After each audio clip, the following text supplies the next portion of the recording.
كما يوئلكم معبر.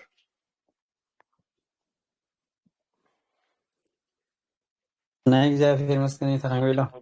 እግዚአብሔር ይመስገን ደሓን ደው ኢልኩም እግዚኣብሔር ይመስገን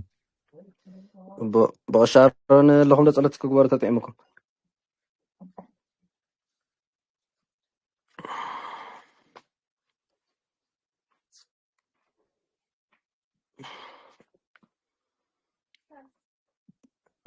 እሺ በስመ አብ ወወልድ ወመንፈስ ቅዱስ አሐዱ አምላክ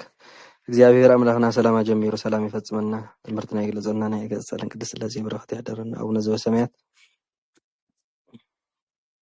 አቡነ ዘበሰማያት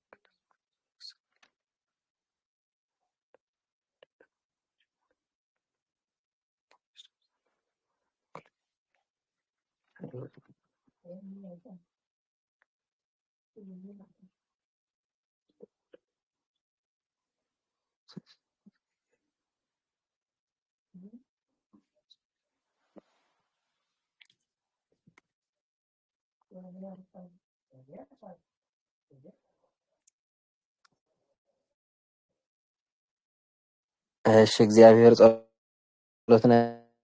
ይቀበለልና እስኪ ወንበር ቅድሚ ምጅማርና መነቃቅሒ ሕቶ ክንገብር እዋ ክሳብ ክንደይ ድዩ ዘውርድ ይስማዕ ኣሎ ዶ ከመይ ኢሉ ንኣብነት ሃመ ወሞተ ወተቀብረ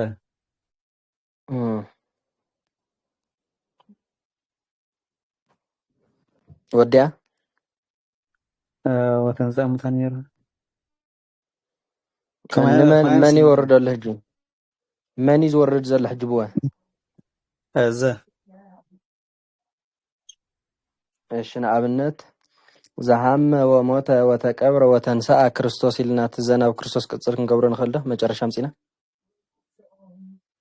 كما تخيلنا زهام وموت وتكبر وتنسى كريستوس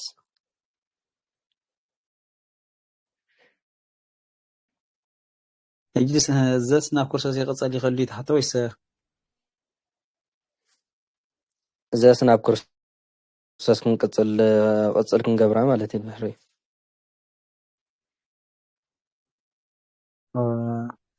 كريستوس هو ما بركة حق زند سكيزيس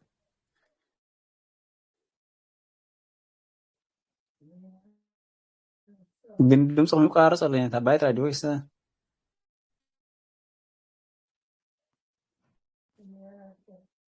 ناس كميت مثلك هتقنع خلها خميت كبران أبنت سيزا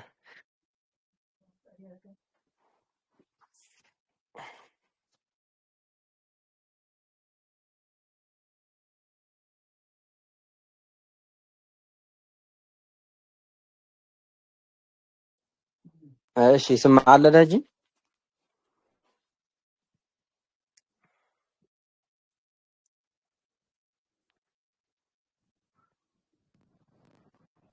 سكيجيتا يقرر صلى عند بايت راح يكون برنا كلا قارس منزله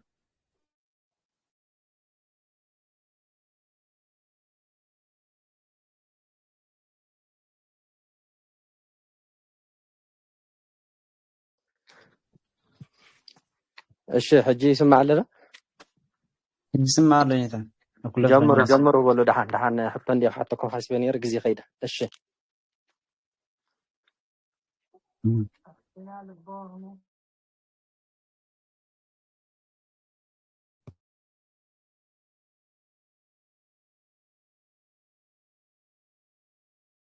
ما فات منك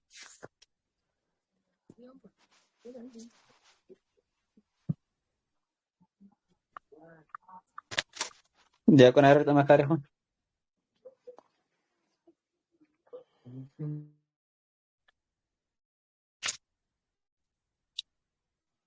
يا عيلة محضرين انت وينكم እግዚአብሔር ይመስገን ደህና ደውልኩ وينكم انت عمر እግዚአብሔር ይመስገን ከመልኩም ኩልኩም ማህበር አባኹም ማሕበር كلهم سرحان زر لمسنا ندي كون هنا آخر منس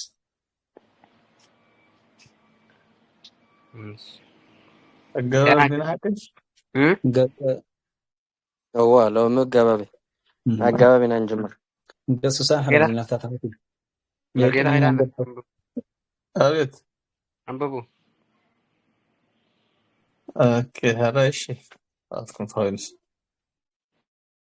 قص صح لنا قصان هذا يكني من قد بلدي بس ما بقول وانفس قدوس أحد أملاك يكني من قد كسوس من قد أيوة بس ما بقول وانفس قدوس أحد أملاك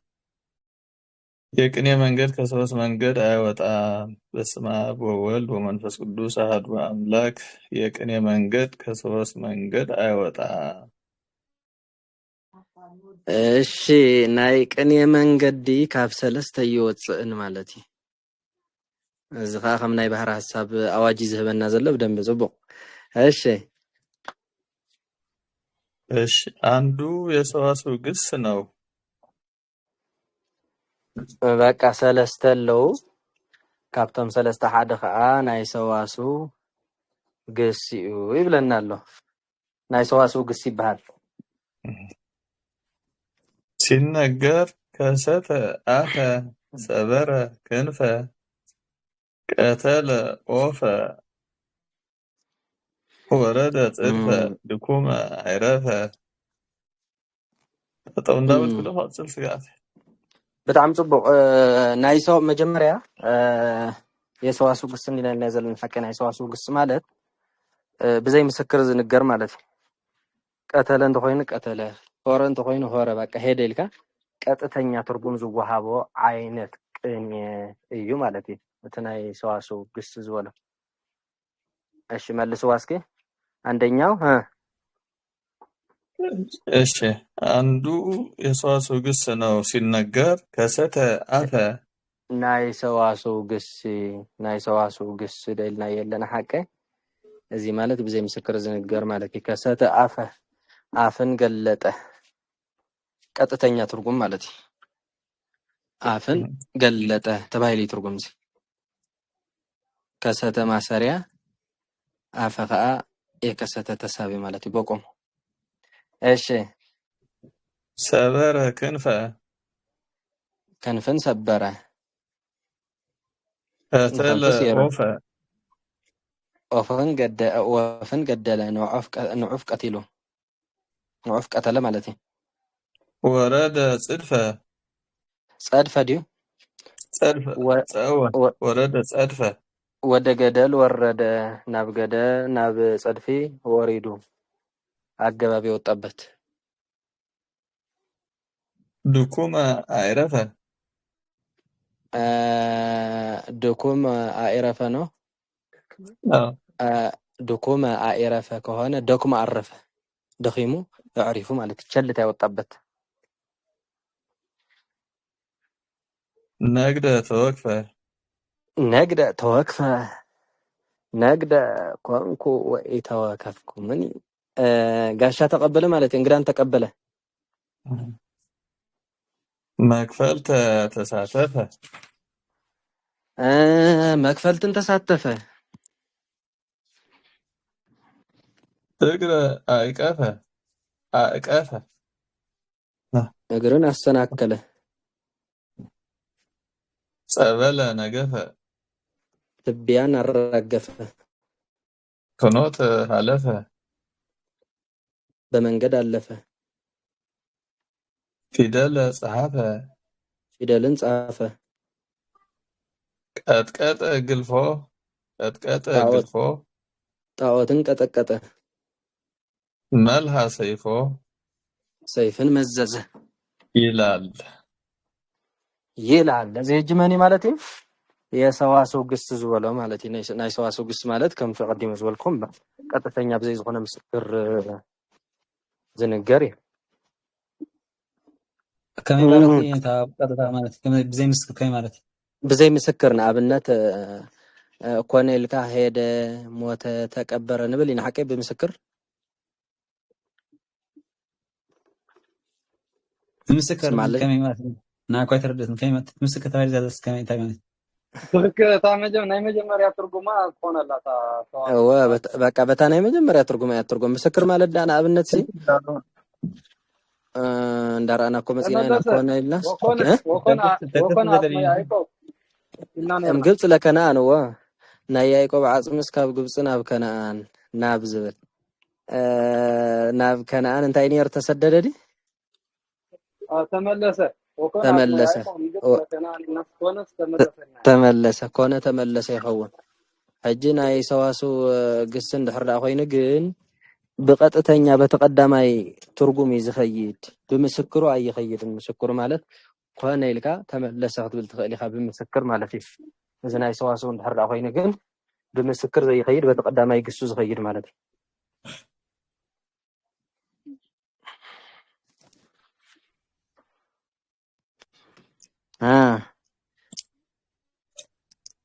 እሺ ሁለተኛው የመጽሐፍ ግስ ነው። ኦኬ ወዲና ለና እዛ ቀዳሚት ነብላለና የማን ነው የነበረ የሰዋስው ግስ ማለት እዩ ናይ መጽሐፍ ግስ ዲልዎ አዎ ኦኬ ናይ መጽሐፍ ግስ ማለት ካ በምስክር ዝንገር ማለት እዩ ተቀዳሚት በተቀዳማይ አንቀጽ በቃ ካልእ ትርጉም ከይ ሓዘት በምስክር ከይደለየት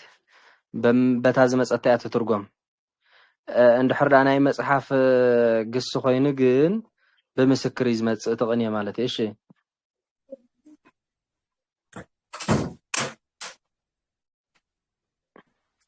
يرداكم الذي تقدمي تردياتكم ده منكر تردياتكم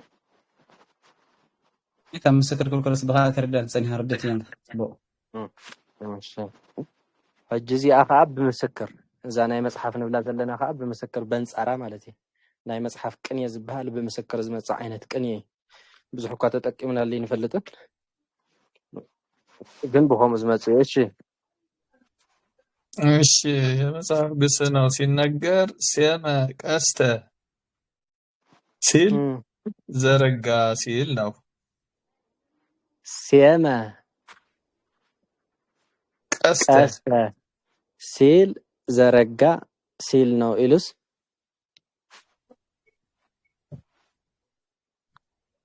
ቀጥልታ ይዝበል እሺ ዘረጋ ሲል ነው ይሉሎ ሰይም ቀስተ በውስተ ደመና እዚያ ህጅ በምስክር አይና ሁን ፈትሐ ማለት ሰመ ማን እንታይ ነር ሰመ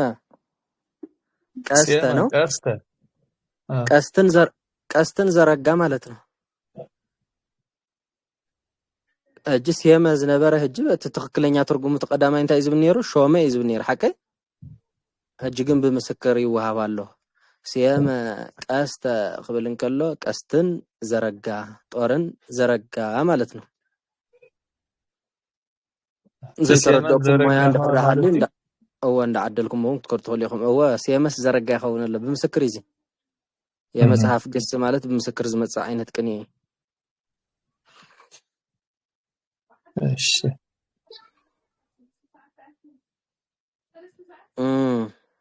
ሰይም ቀስተ በውስተ ደመና ብሩህ እንዲል ዘፍጥረት 9:13 ሰይም ቀስተ በውስተ ደመና ብሩህ ይሉ እንዲል ዘፍጥረት 9:11 ዘረጋ ባለው ማለት ነው ሰይም ቀስተ በውስተ ደመና ቀስቴም በደመና ውስጥ ዘረጋለው ማለት ነው ንቀስተይሲ ኣብ ውሽጥ ደመና ክዝርግሕ እጅታ ሰማያት ብል ዘላ ሰይን ክብል ከለኻ ክዝርግሕ ኢላ ትርጉመላ በምስክር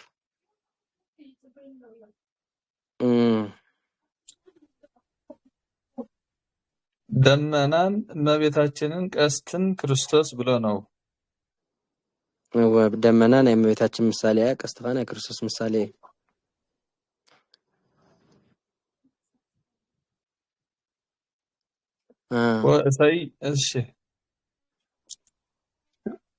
وأسيم بحر إديه وأسيم وسط بحر إديه وأسيم وسط بحر إديه ويلو من يلو ይላል መዝሙር 88 ምን ሲል ነው? ወእሰይም ውስተ ባሕር እዴሁ ይላል መዝሙር 88 25 ቁጥር 50 እሺ እሺ ኢሉኸ ባሕርን ዓለም እድን ቃል ብሎ ሴምን ተርጉሙ ህጂ ገለጠ። ብምስክር እዩ ብምስክር ስለ ዝመጽ ዘሎ እዚኣ ናትኩም እያ ወእሰይም ታዘርሞ መልስዋ መርጌታ ወእሰይም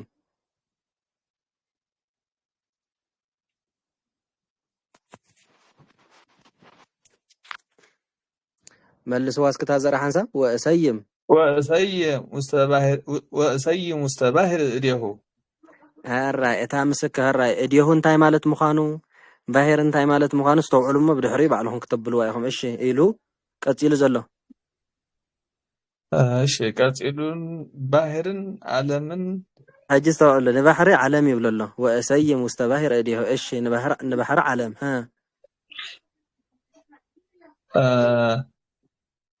እድን ቃል ብሎ ሴመን ገለጠ። እሺ እሺ ራዩ ንባሕሪ ዓለም ኢልዎ ኣሎ እዲሁ ዝበለ እድ ቃል ኢልዎ ንእድ ከዓ ቃል ኢልዎ ኣሎ ንባሕሪ ዓለም ኢልዎ ኣሎ ንእድ ቃል ኢልዎ ኣሎ ሴመ ገለጠኒ ያሎ አዎ ንሴመ ከዓ ገለጸ ኢልዎ ኣሎ ማለት ሕጂ እዚኣ ባዕልኩም ፍትሕዋ ወእሰይም ውስተ ባሕር እዴሁ ሲል ምን ማለት ነው? በምስክር ተርጉሙ وسطنا ودر يا تونيها بورهم كده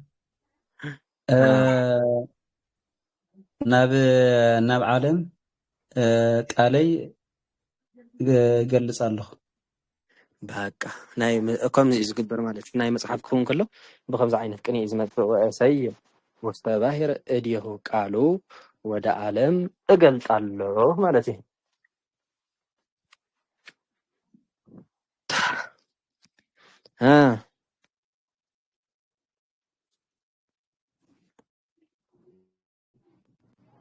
ውስተ ባሕር ድዩ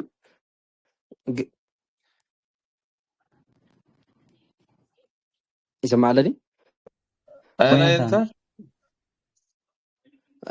ግን አማርኛ ግን በዓለም ውስጥ ይልኩም ፍትሕዎ በዓለም ውስጥ ቃሉን እገልጣለሁ ማለት እዩ በዓለም ውስጥ ቃሉን ይገልጣል ሲል ነው ማለት ነው። ሞያ እንተ ዘይተረዲእኩም ሕቶቱ ግልጽ ተኮይኑ ግን ምኻዲ እሺ ምስክር ዝበሃል እዚ حلبك كان نهاكم مرقتا أبيت قرب حدا خلاص بس قرب نهاكم زبون يرى مويا عندكم المهبول أول بولو فتنو دقيم داكو أها بالكني اهو اسيم ما سريع بولو أتوخى وقال بلدي وسيم مستباهر بقدمي اسكال حساب الله ودغامي بوز جمر قني يلن اندي ግን ካለ قبل صنيحس واسيم يليخه نتا مسكر كرينا ስለዝደለይ ወደጋሚ اسيم ما سريع ወደጋሚ اسيم ما سريع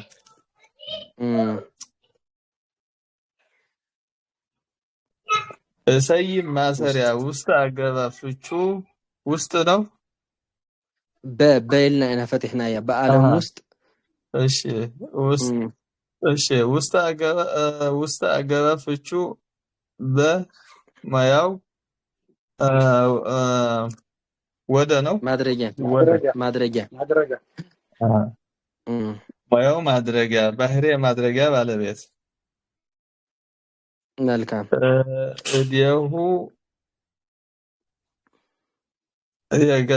እዲያሁ የገለጠ ተሳቢ የእሰይም ማለት እዩ እሺ እዲያሁ የገለጠ ተሳቢ የእሰይም ገለጠ እዲያሁ የእሰይም ተሳቢ ገለጠ ማሰሪያ ነው يا مريت መልካም سكن اشي استأديه يلال يلا اتا اسكنا قلت قالوا رجما لا تترجم زلكم مرقيتا سيم زبلت ياكو واسيم زبلت ياكو وأسيم الشيء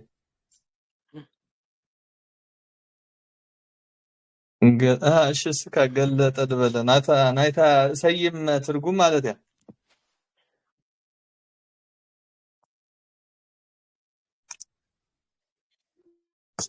ስማ አለ ده هو نساب على ودينا لنا وديهم على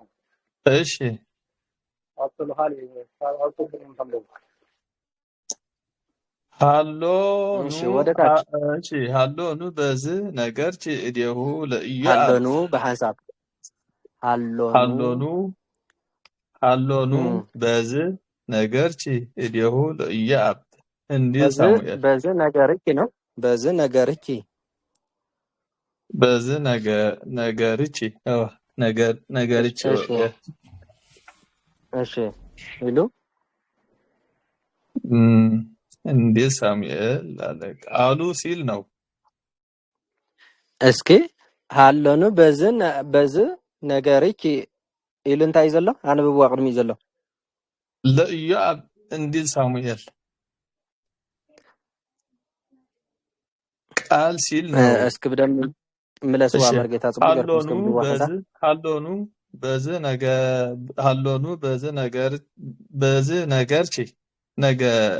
ነገር እዲሁ ለኢዮአብ እንዲል እዲሁ ለኢዮአብ ጽቡቅ እሺ ኢሉ ቃል ሲል ነው አለ። እሺ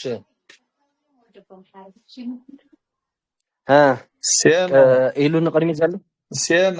እብነ ውስተ ርእሰ ማዕዘን መርጌታ ብደንብ ኢኹም ከተንብቦ ዘለኩም እዚ ናይ ምስክር ስለዝኾነ እቲ ንባብ ክሕለፍ ይብልን ሃሎኑ በዝ ነገርኪ ቃሉ ነው እዲሁ ለኢዮአብ ኢሉ እንታይ ልሾ እንዲል 2 ሳሙኤል ኢሉኸ 14 እስከ 10 ማለት ነው። ኢሉኸ ቃሉ ሲል ነው ጽቡቅ ሕጂ ቃሉ ዝበሎ ንእዲሁ ይፍትሕዎ ቃሉ ዝብሎ ዘሎ ብምስክር ንእዲሁ ማለት እዩ ብመጽሓፍ ብምስጢር ማለት እዩ ብምስጢር ዘምጽኦ ዘሎ ሃሎኑ በዝ ነገርኪ እዲሁ ለኢዮአብ እዲሁ ዝበሎ ቃል ኢልኩም ተርጉሙ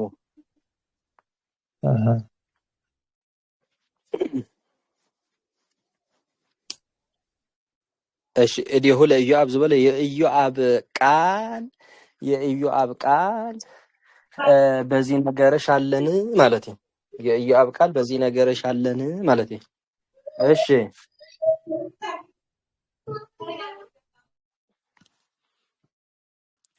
ቃል ተባሂሉ ዝትርጉም ሕጂ እዲሁ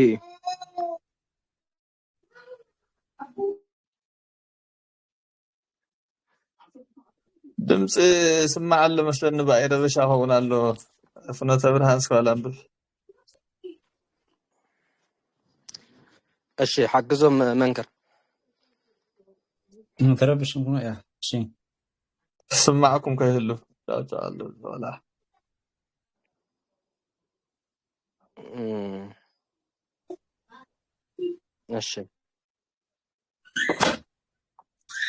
እሺ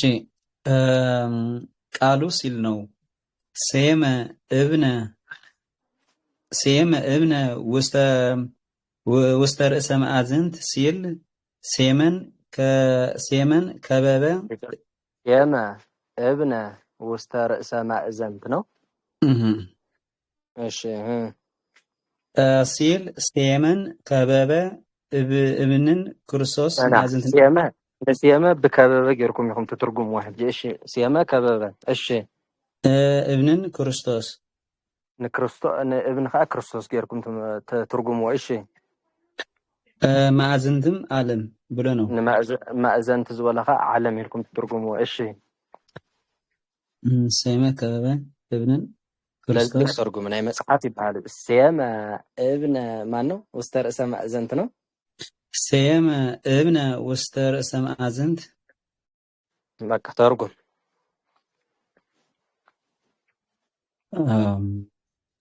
ከበበ ክርስቶስ በዓለም ላይ ከበደ አቤል ለክርስቶስ ዝብል እንታይ ዝማልና ትእግነ ኢየሱስ ግና እብነ ማለት እኮ ሕጂ ክርስቶስ ሃ ከም ምባል እኮ ብገቢር ይመጽእ ዘሎ ክርስቶስን በዓለም ላይ ከበደ لا ውስተ ርእሰ ማእዘን በዓለም ውስጥ ላይ በዓለም ውስጥ ላይ ክርስቶስን ከበደ ርእስ ዝበለት ኣይትትርጉሙ ኣለኹ እሺ ዓለም ኮንከል በውስጥ ኦኬ ሴም እንደከለ በዓለም ራስ ላይ ማእዘን ትዝበለኩ ዓለም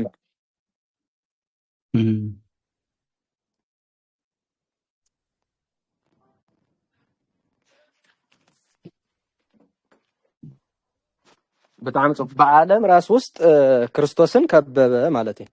ያው ብልሽት አለ ወይ ብልሽት እስኪ ረኺብኩም ተርጉ ፍለጡ አይ ብልሽቱ ከመልኩም አማኝታ ጀመርታ ውስተ ርእሰ ማእዘንት ዓለም እንዲነኛ ነርና ሐቀይ በዓለም ራስ ውስጥ ትብሉ ታይኔሮ ዘርኢ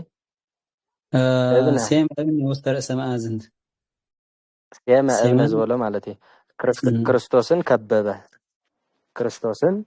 ከበበ በዓለም ራስ ውስጥ ክርስቶስን ከበበ ኣብ ልዕሊ ኣብ ርእሰ ኣብ ውሽጢ ርእሰ ዓለም ንክርስቶስ ከቢቡ ንብል ኣለና ማለት እዩ ሕጂ እንታይ ብልሽቱ እንታይ ተሪፍዎ ኣሎ ድሓን ንክኸውን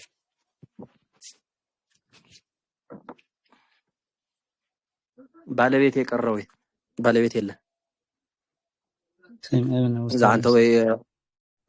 ዛንተው ዝበላ ረብ ጽብቕት ነራ ክርስቶስ ከበበን ትትብል ባለቤት መሆነ ነሩ ክርስቶስ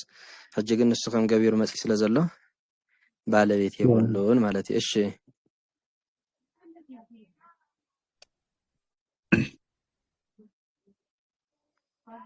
እሺ ማእዘንት ዓለም ብሎ ነው መምህርን ሞት ይለዋል እዚያ ግልጽ ያሐከ መምህርም ሞት ይለዋል ነየናይ ማዝየንት መምህር ሞት ይለዋል እዛ ዝሓለፈት ግልጽ ዲያ መጀመርታ እዛ ዝበልናያ ናኳ ግልጽ እሺ ንመምህር ከ ሞት ይብሎ ማለት በመጽሐፍ እሺ ኦኬ መምህርን ሞት ይለዋል እሺ ሲም እግዚኦ መምህር ህግ ንባብ ሲም እግዚኦ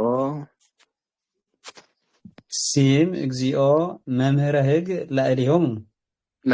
ህግ ላኤሊሆም እሺ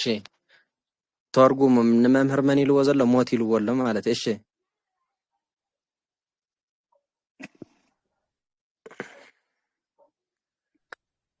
ሲም እግዚኦ መምህር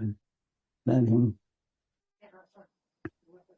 አንጆ መምህር ጥራይ ካልዋ ለሓንቲ ከም ዘለዎ መምህር ንመምህር ግን ሞት ይልኩም ትትርጉሙ ማለት እኮ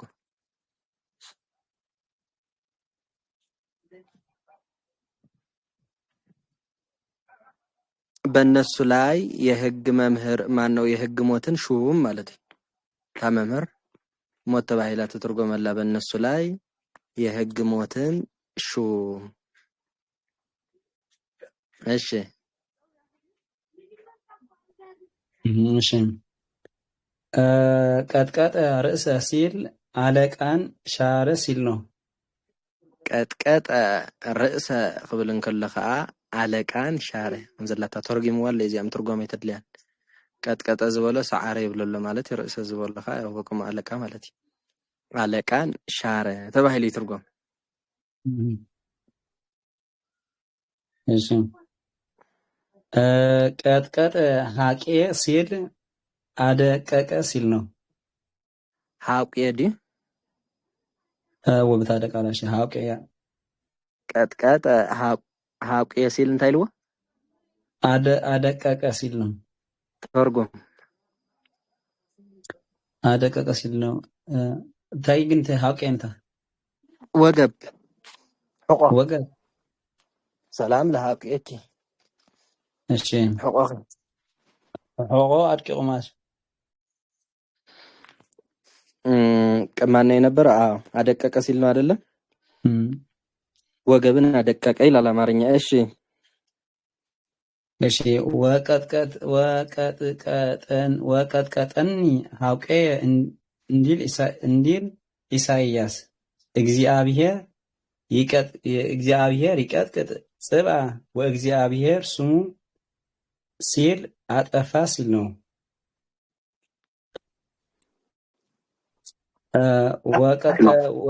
ከመጀመሪያ ጀምራይታ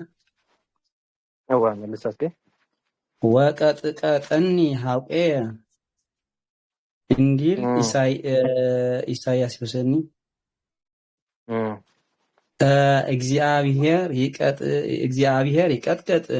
ጸብአ ወእግዚአብሔር ስሙ ሲል አጠፋ ሲል ነው። አጠፋ ሲል ነው። አጥፈ ክብል እንከሎ ማለት እዚህ ጋር ተርጉም። እሺ መልሱሞት ዘር እግዚአብሔር ይቀጠቅጥ ጸብአ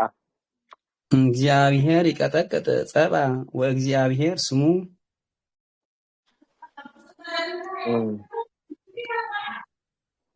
እግዚአብሔር ይቀጠቅጥ ጸብአ እግዚአብሔር አጠፋ ሲል ነው አይደለም? እግዚአብሔር ጠብን ያጠፋል ስሙም እግዚአብሔር ነው ማለት ነው።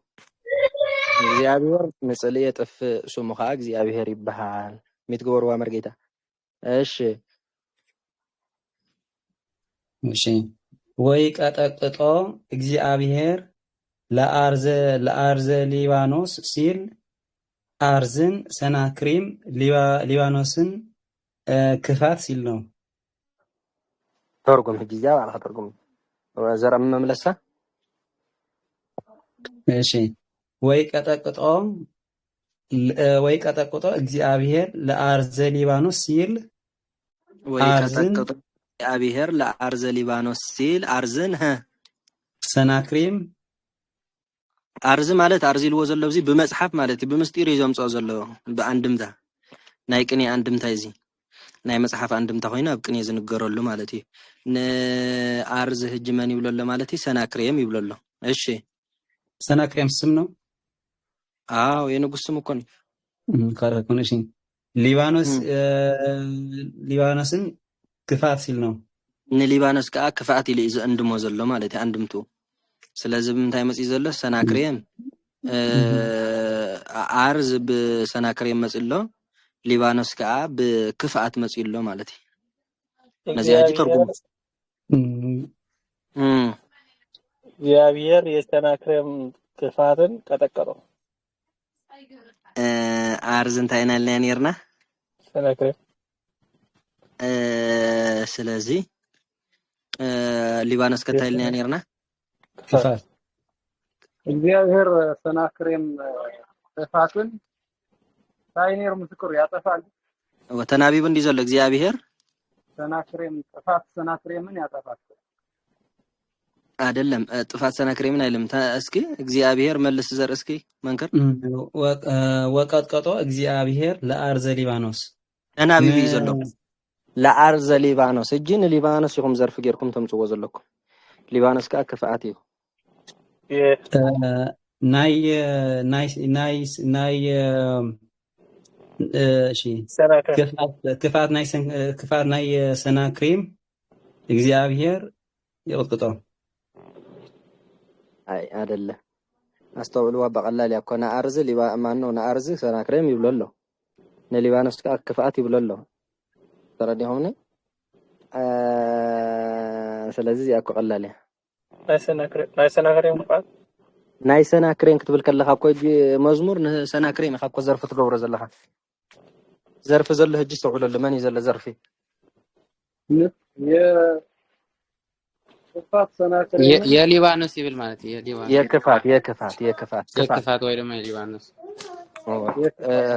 ታሊባኖስ ዝበለት ክፋት እንዲያት በዘላ የክፋት ሰናክሬምን ያጠፈዋል ማለት ተخفات ያተቀድም ተዘርፍ ዘሎ ዝቀድም ክፍታህን ከሎ አስገርና ሀሚትና ዘይታ ከማይ ማለት ነው ናይ ክፋት ሰናክሬም ነትን ናይ ክፋት ሰናክሬም የጥፈው ማለት ካሪድ ያኔ ይራዳ ከማይ ሀዳኔ ይራዳ መልሳ ናይ እቲ ክፋት ክፋት ሰናክሬም እግዚአብሔር ይቅጥቅጦ ኢለ ነይረ ናይ ክፋት ሰናክሬም ንሰናክሬም ወሳይ እምበር እታ ክፋት እያ ዘፍትኸውን ንሳ ነገር ያ ነይረ ከመይ ኮይነ ነይረ እሺ ብምስክር እዩ እንዳስተውዓልኩም ዶ እሺ እሺ በንፋስ ኃያል በንፋስ ኃያል ተቀጥቅጦን ለአህማረ ተርሴስ ሲል ሰበረ ሲል ነው። በንፋስ ኃያል ተቀጥቅጦን ከምኡ ይብልኒ ባበስተኻኽሉ እንዶ ትቀጠቅጦን በንፋስ ኃያል ትቀጠቅጦን ለአህማረ ተርሴስ ሲል ሰበረ ሲል ነው። እሺ ብቻ ቀጽል እስኪ እሺ በንፋስ ኃያል ትቀጠቅጦን ለአህማረ ተርሴስ ሲል ሰበረ ሲል ነው ይሉ መዝሙር ይሁ እሺ ይህም ንፋስን መቅሰፍት መጀመሪያ በነፋስ ኃያል ትቀጠቅጦን ለአህማረ ተርሴስ ሲል ካምሰለኻ ነፋስ ሲል መቅሰፍት ንንፋስ መቅሰፍቲ ይልወለ እሺ አህማርን አህዛብ ተርሴስን አህዛብ ይልወም ኣሎ እሺ ተርሴስን ከተማ ንተርሴስ ከተማ ይልዋለ እሺ ሲል ነው ይልዋለ በጣም ጽቡቅ ስለዚ መጀመሪያ እንታይ ልሎ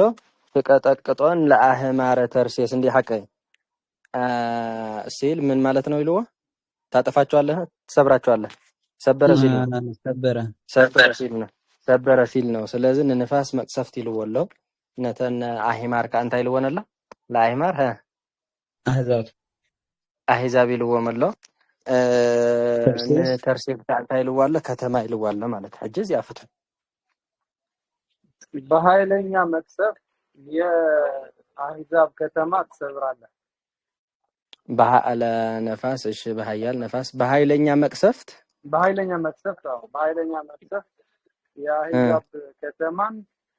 የአህዛብ ከተማን ትሰብራለህ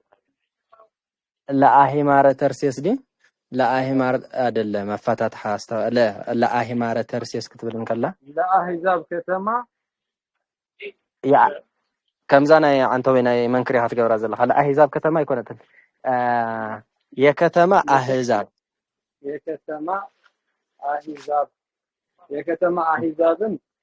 ይተሰብያ መልካም የከተማ አህዛብን ትሰብራቸዋለህ ትሰብራቸዋለህ ማለት ነው ናይ መጽሐፍ ግስ ዝባል እዚ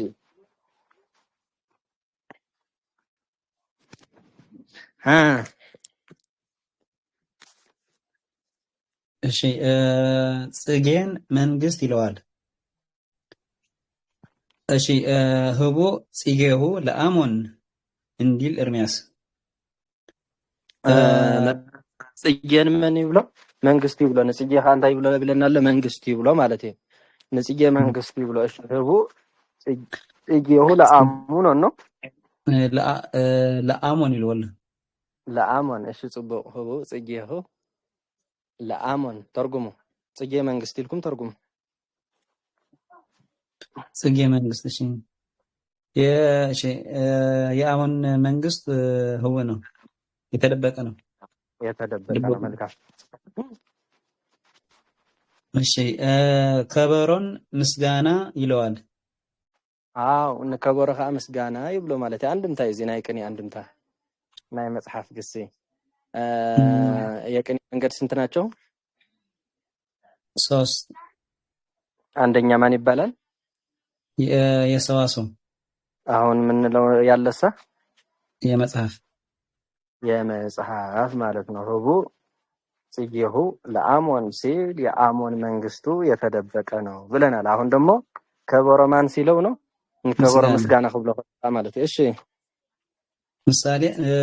ንሱ መዝሙረ ወሃቡ ከበሮ እንዲል መዝሙር ጽቡቅ ከም ገርካም ብቦ አምንታይ ዘለዚ ኣብ መዝሙረ ዳዊት 80 ኩት መዝሙረ ዳዊት 80 ቀጥታ ይሁን ጥቆም ሊና መስለን እሺ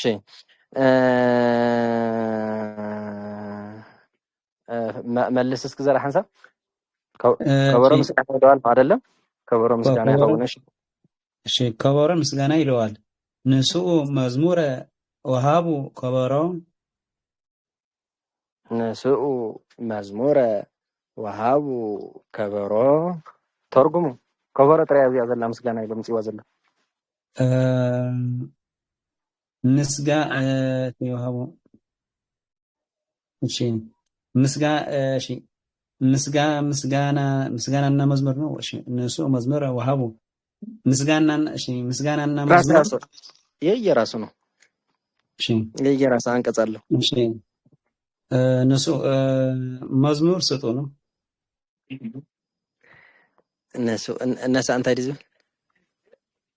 ነሳ ሙሴ ነሳ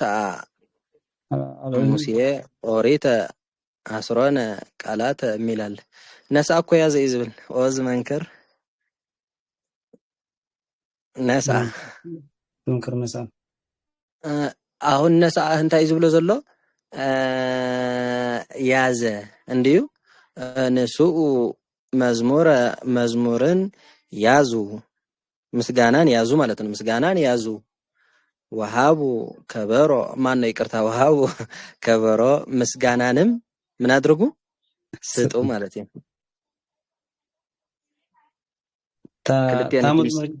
ታመዝሙር ከመይ አስፈታላ ማለት ነው በቁማ ነጅኮ ተድሌና ዘላኮ ከበሮያ ናይ ታመዝሙር ሲ አልኦል ወይ ካገረት ስቆርብ ብምስጋና ጽፍ ማይደ እና ዘመረ ብሎ ዘመረ ይልን ታዲዝ ወንስ ጋር በተሐደ መተረዳ በቆመ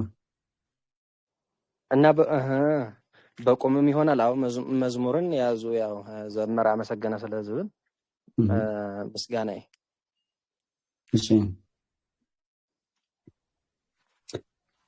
እሺ የኔታ እዚ ቅዳሴ እዚ ሞዚየማሲ እሱ መዝሙር ሃቡ ከበሮ ብሎስ ትርጎም ኮሎስ መዝሙር ሓዙ ከበሮኻ ምስጋናኻ ሃቡ ተባሂል ትርጎም አይደል ትክክል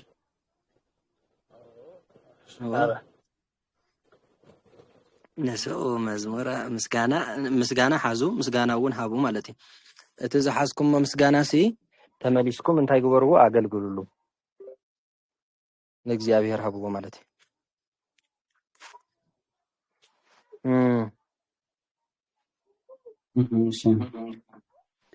ወሃብን ገለጠ አሳየ ይለዋል አሁን ደግሞ ወሃበ ገለጠ አሳየ ይለዋል እሺ ወሃቦ ለልዑል ጸሎተከ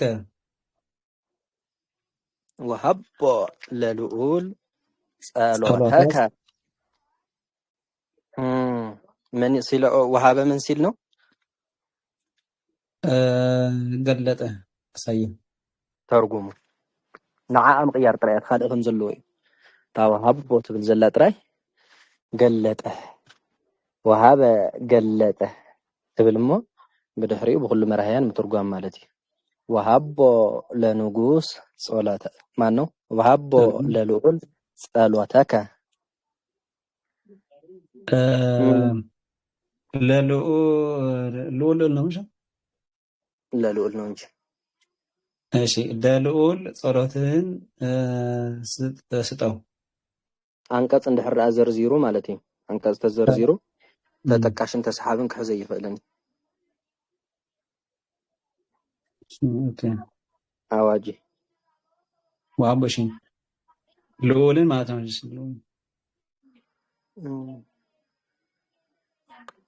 ሽማል ግን ብዘይ ምስተውዓል ዝሓለፍክ ወለ መስለን እንታይና እና ነርና ተጠቃሽ ዝበልኩም ማሪ ኮይን ተሰሚዕኒ ወይስ እዝነ ታይ ነሮ አምንታይ ወደይ ለግዮር እስኪ ለግዮር ለንታይ ኩማ ነሮ ተጠቃሽ ይሉንታይ ለግዮር ይሉንታይ ነርሞ ለግይሩ ወልድ አማኔ ያ أفك تخيل عنبر إما يمتوا ويوهبوا بالله وبهم يخيلوا ونسن ተስሓቢ ሓዘን ነይሩ ዶ ለግይሩ ወልድ አማኑኤል ኢሉ دهار من إلى يلو موت وما كعبر سكا بوكيلا إما يمتوا ويوهبوا إكله أنت قلت تنسى بيولا مني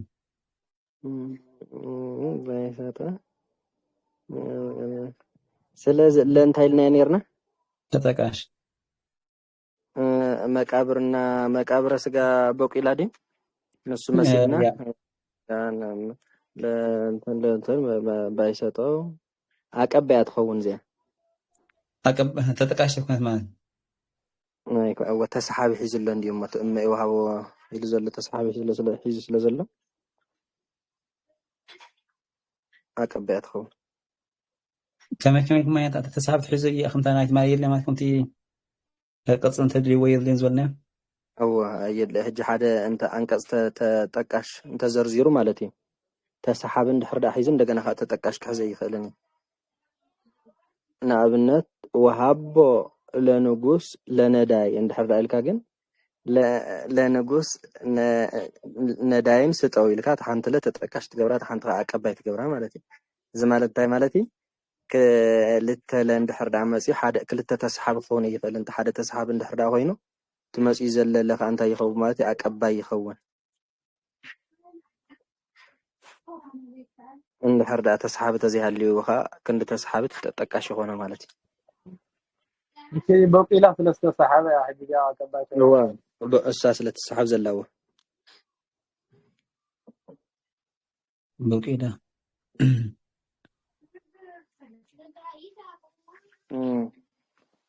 هل يبقى قرب ما في وسط لاينه زاج زولكم دحانت አዋጅ محزازي أم مقدفاش والسلام الله على خنتا يقولوا لهم مسلكا አንቀጽ ክዝርዝር እንከሎ ማለት እዩ ሓደ አንቀጽ ክዝርዝር እንከሎ ተዘርዚር ናይ ግድን ተጠቃሽ ምሸድልዮ ተጠቃሽ የድልዮ ማለት ተጠቃሽ እንድሕር ዳ ገርካል ግን ተስሓቢ የድልየኒ ንኣብነት ኣእምሮ ለያሬድ ምስጢረስ ክትብለ ይትኽእልን ያሬድን ምስጢርን አወቀ ተረዲካ أيمرو لياريد إن هذا ياريدن أو أيمرو لياريد مستيرة مالتها يتكلم أيمرو مستيرة لياريد بلهجن كياريد جارا مستيرة نوّكة مالتها يتكلم سلازم الزرزر عنك ويتتكاش يزلي ويكات أصحاب يدلي بتزاور من قد كنت تتكاش تسحب مالتها كوي أوكي كلتا تسحب زي اللي وانا نقر ازي اخاتات تا مقابرنا مانو بقيلا ديا تمثيلنا فتا وهابو تسحيبن سلازلوا ام هي سولسب انتي نيرو اما يقبر سناي نو ወይ ምህር ነዳይ ለነዳይ ቢራራ ገሌልና ቢልና ያዝነበርና ዝረዝሮ በተዛዋወረ አንቀጽ ክዝርዝር እንከሎ ክልተ ተስሓቢ ይሕዝን ማለት ተጠቃሽን ተስሓብን ክሕዘ ይኽእልን ሓደ ዝሕዝብ ዝብል አዋጅ መሓዝዎ በድሕሪኡ እንድሕር ዳዚያ ተጠቃሽ ሒዛስ ከመይ ገራ እዚኣ ከዓ ተስሓቢ ሒዛ ዝብል ያው ክንዘራረበሉ ኢና እሺ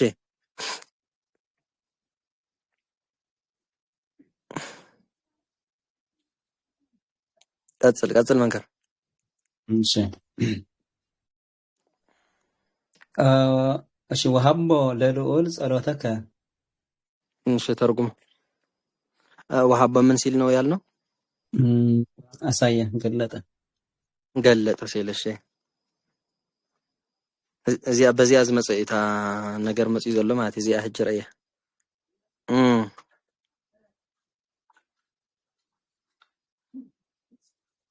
ተርጉም وهب للعول ጸሎተከ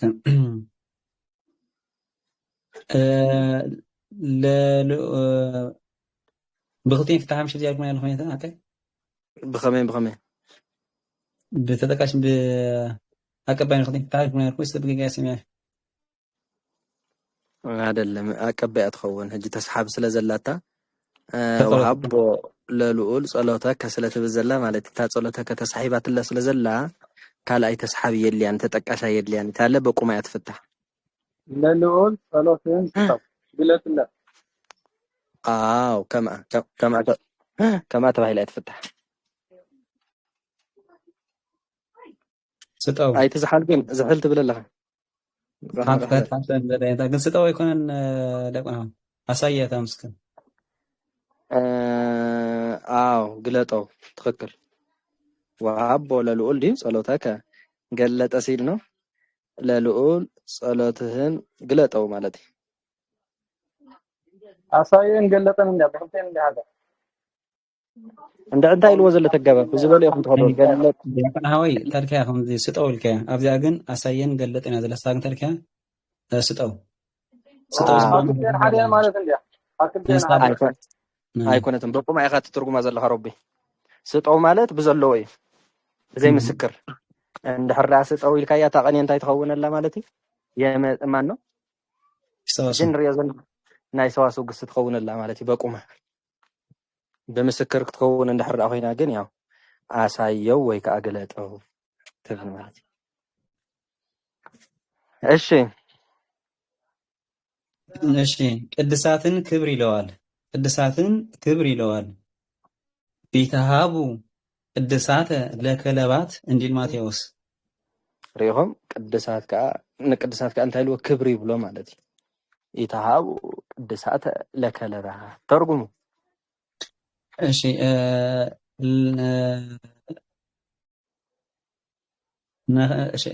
كرب هيا نحكم ለውሾች ክብርን መልካም ለውሾች ክብርን አትስጡ ማለት ነው ነኻልብሲ ክብር እንታይ ትግበሩ አይተሃቡ ክብር ተባሂሉ ዝትርጎም ዘለመኒ ቅድሳት ዝበለ ማለት እዩ ቅዱስ ክብር ቅድስት ክብርት ቅድሳት ከዓ ያው ክብሮች እሺ እሺ ፈኑ ብርሃነከ ወጽድቀከ ሲል ብርሃንን ዳሪዮስ ጽድቅን ቂሮስ ብሎ ነው እስኪ ፈኑ ብርሃነከ ወጽድቀከ ሲል ብርሃንን ዳሪዮስ ጽድቅን ቂሮስ ብሎ ነው ወናይ ባቢሎን ነገስታት እዮም ክልቲኦም ተርጉሙ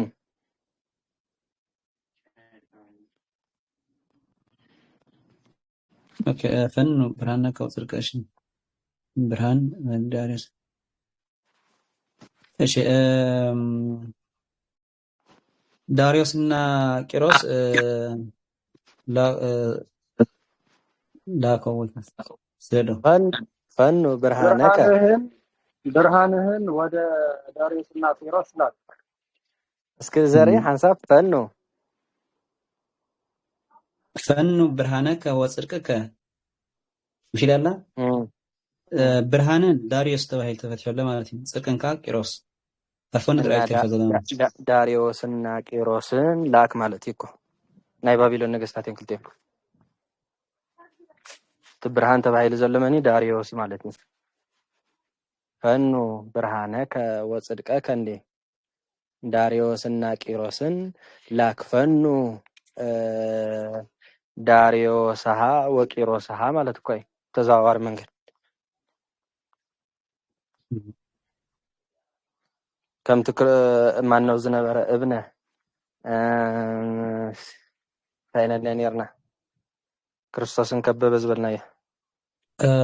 ሴም ተማዝንት በቃ ተማዝንት ክርስቶስን ምሽልና የነሱ አጅሃ ዚካ በተዛዋዋሪ መንገድ እንታይ ማለት እዩ ዳሪዮስን እና ቂሮስን ላክ አቶም ነገስታት ለአኮም ማለት እሺ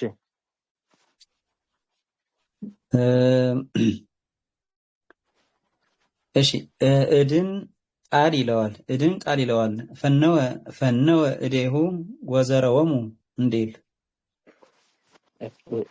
ፈነወ እዴሁ ንዝበለ ኸ ህጅ ቃል ኢልኩም ተርጉሙ ፈነወ እዴሁ ወዘረወሙ ተርጉሙ እዚያ ፈነወ እዴሁ ወዘረወሙ ቃሉን ልኮ በተፈናቸው ይበል ነው። መልካም መልካም ሞያ ሀባብ አኸለኻ ፈነወ ቃሉን ልኮ ፈነወ የዘረወሙ ተሳቢ ፈነወ የዘረወሙ ተሳቢ አይደለ ከመገር አንቀጽ ደይ ሰሓቢ ረብ ግደፉባ ቃሉን ልኮ ፈነወ አማርኛ እኮ በደንብ ኢልካ ዘለኻ ጽቡቕ እዩ ቦዛ አንቀጽ እና መሆኑ ጋር አያለ አማርኛ ቦዛ አንቀጽ ቦዛ አንቀጽ እውን ክኸውን ቀዳማይ አንቀጽ ከመገር ቦዛ አንቀጽ ክኸውን ከመይ ሎታ ዘሎ አይሳ ቃሉን ልኮ በተናቸው ይላል። በደንብ ይበል ትርጉሙ ለለታ በወይ ፈዘዘ አንቀጽ በወይ ፈዘዘ አንቀጽ ቃሉ ፈጣሁ የፈነወ ተሳቢ መልካም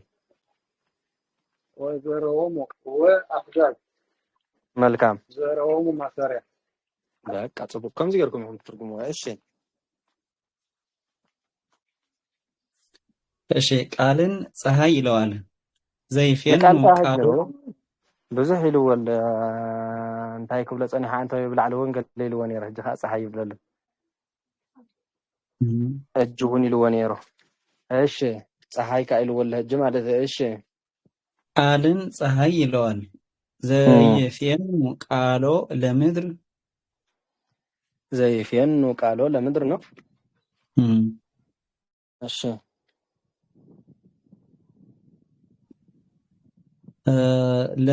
ለምድር ፀሐይ የሚልክ ነው። ለወዴል ከፍተሐይ ወደ ምድር ፀሐይ ነው አይደል? ፀሐይ የሚልክ ነው። ፀሐይ ዘይኮነ ስታ እድያ ፀሐይ ተባሂላ ትርጉም ዘላ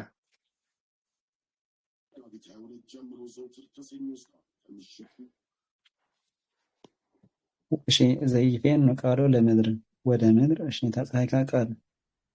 ፀሐይ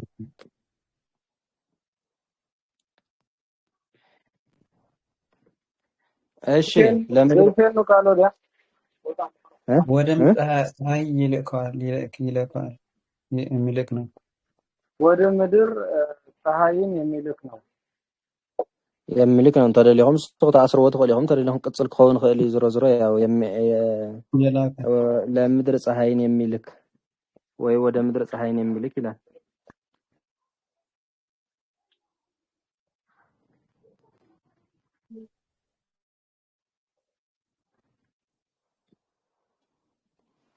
جرد لا وإفين لأليهم سنان عراويت مدر مثل همز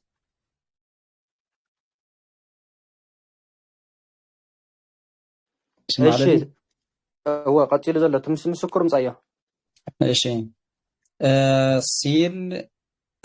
ስነን ልጆች አራዊትን ናቡከደነጾር ስለምናሶር ህምዝን የሁለቱ ጭፈራ ሲል ነው። እዚያ ነዋሕያ እዚያ አስተውዒልኩም ንባብ መልሳ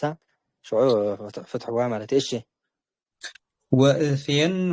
ላዕሊሆሙ ስነነ አራዊተ ምድር ምስለ ህምዝ ስነነ አራዊተ ምድር ምስለ ህምዝ እሺ ስነን አራዊተ ምድር ምስለ ህምዝ ሲል ስነን ልጆች አራዊትን ናቡከደነጾር ስለምናሶር ህምዝን የሁለቱ ጭፈራ ሲል ነው። በጣም ጽቡቅ እሺ በሉ እሺ ስነን ልጆች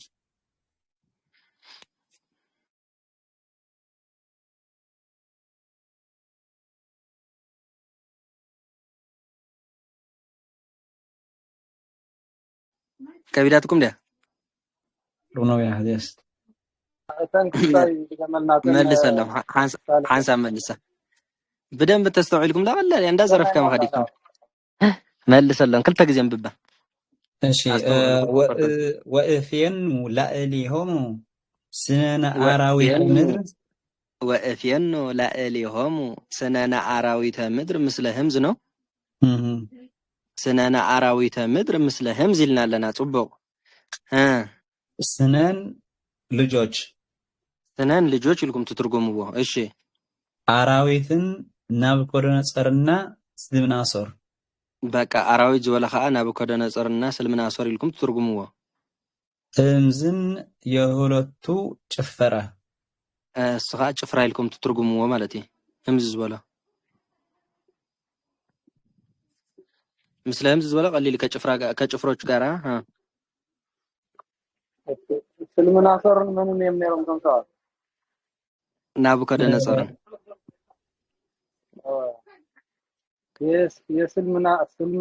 ስልምናሶርና ናቡከደነጾር ልጆች ከጭፍሮቻቸው ጋራ እልካቸዋለሁ። መልካም እስኪ ስነንን ማን ነው ያለው? ስነንን ልጆች ሰራዊትን ናቡከደነጾርና ስልምናሶር ህምዝን የሁለቱ ጭፈራ ይልሳ የሁለቱ ጭፈራ ሲል ነው። ስልምናሶርና ናቡከደነጾር ልጆች ከጭፍሮቻቸው ጋራ ለካቸዋል። ስነነ አራዊተ ምድር የምድር ናቡከደነጾርና ስልምናሶር የስልምናሶርና የናቡከደነጾር ልጆች ከጭፍሮች ጋራ ፈኑ ነው ላክ ወእፌን ነው እልካለሁ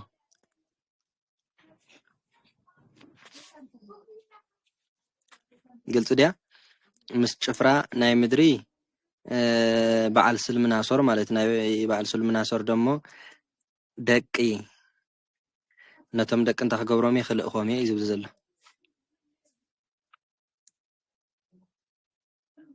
አንተ ጊዜ ድገምልና አማርኛ እሺ ወእፌኑ ስነነ አራዊተ ምድር ምስለ ህምዝ ስነንን ማን ሲለው ነው ያለ ልጆች ስነነ አራዊት ናቡከደነጾርና ስልምናሶር ህምዝ ጭፍሮች አይደለም ያለ ከጭፍሮች ጋራ የምድር ስልምናሶርና ናቡከደነጾር የናቡከደነጾርና የስልምናሶር ልጆችን እልካለሁ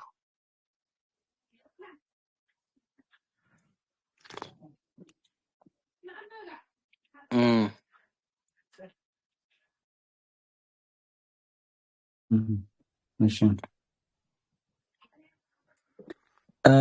ዘረወ አበቆለ ይሆናል ዙሩ እክለ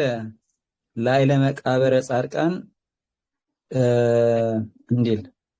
ጦቢት ነው ይሉሳ ወተዘሩ አበቀለ ነው መጀመሪያ ነው እሺ ታና መጀመሪያ በለው እሺ ዘሩ ዘረወ አበቆለ ኦኬ ዘረወ እክለዲ ነታ ታዘረው ወንበር ተባዓለ ዘሮስ አበቆለ ይሆናል ይላል ሐርካ ታዘርኩማ ዘሩ ማለት እሺ ዘሩ ዘሩ እስኪ ዘሩ እክለከ ላይለ መቃብረ ጻድቃን በቃ ተርጉሙ በቃ ታዘሩ ዝበለስ አበቀለ ያትብዘላ በጻድቃን መቃብር ላይ እህልህን አብቅል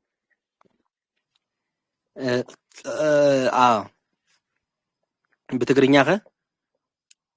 او لعلي ما يطرقان مقابر ناخلق ابو قل مالتي ابو قل متعم صبوش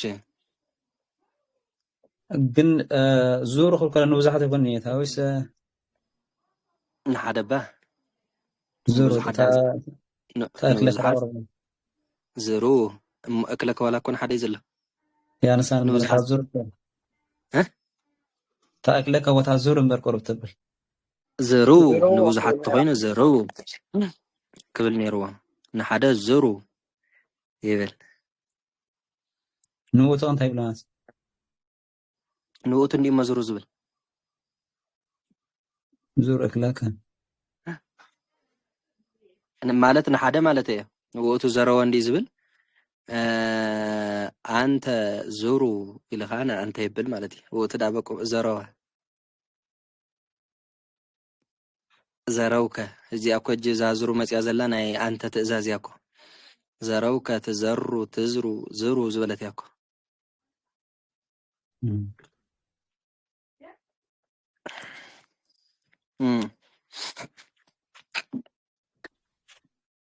شيء وتزرو أتسمتيهم بهاب سيول سيل سيولن مكابر سيل نو اسكي وتزرو أتسمتيهم بهاب سيول سيل سيولن مكابر سيل نو እሺ ተርጉሙ አጥንቶቻቸው በመቃብር ዘንድ ተበተነ። መልካም እንደሱ ነው። በሀበሲል በመቃብር ዘንድም ጥሩ ነው። አጽምተ ሙሴ አብ መቃብር ተበቲኑ ማለት بزند جامعة زلة زيانة تاويس بزندوا እሺ ቀተለ በተነ ይሆናል። ቀተለ በተነ ይሆናል። ያው ተመሳሳለ እዚስ ትርጉም ይበለን ዘላ እሺ ማለት ተመሳሳለ ሁለቱም ቃል ምስጢሩ ማለት የሰብ መስተበተነ ይዝመውት እሺ ቀተለ ጻዳ ላህም ለጸሊም ላህም ዲ ተከል ወተለዎ ውስተ ምድር ወተለዎ ውስተ ምድር وጻዕዳ لحم ዝበለረ ጻዕዳ لحم ተባሂል ዘለ አቤሊ ጸሊም لحم ተባሂል ዘለ ቃኤሊ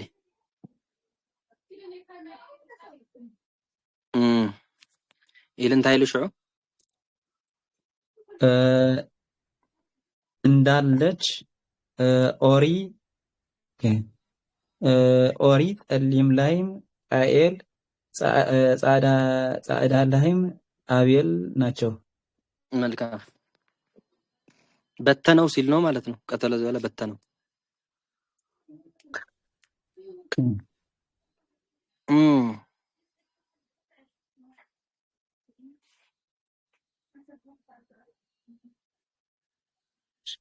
ሎ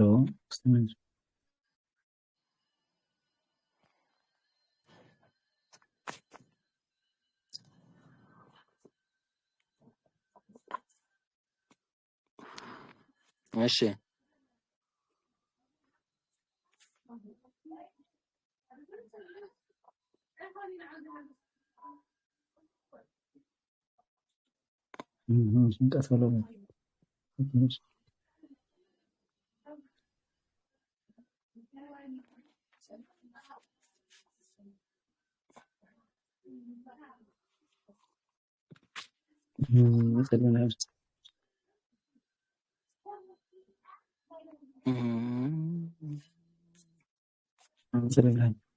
ቃኤል ስዒቡ ለኾነታ ወተሎ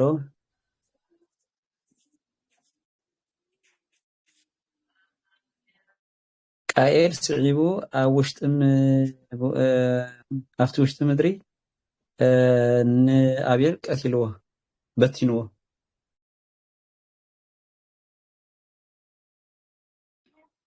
እስኪ ስማዕ ለዳጂ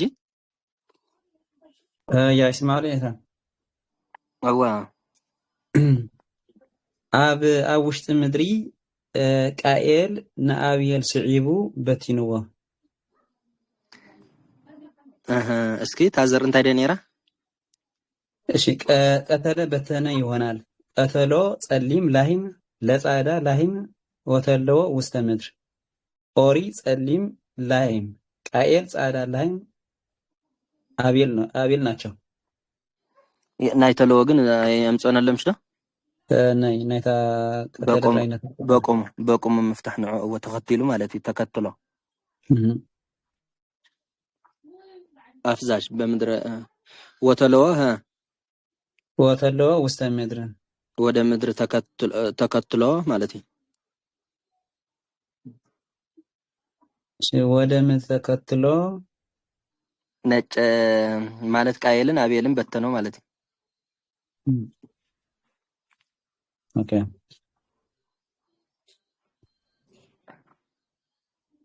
ግን ኣብ ታሕቲ ጌርላ ኣሎ እየን ታሕታ ወተሎ ትብል ቀበረ ሲል ነው ይልዋል ኣብቲ ላዕሊ ናይ ካልእ ኣሃ ሰብ ቀተለ ጥራይ እሞ ጽቡቅ ወደ ምድሪ ቀብሮ ወደ ምድሪ ቀብሮ እሺ ናይ አቤል በተነው እሺ መተመተ ወዲ አራውስ ምርትን አለ ፈቱ ነው ቀተሎ ጸሊም ላይ ማለት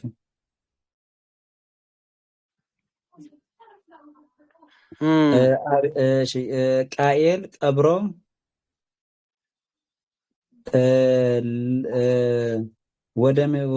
ወደ ምድር አቤልን በተነው ለአቤልን በተነው ወደ ምድር በሐሳብ ወደ ምድር ቀብሮ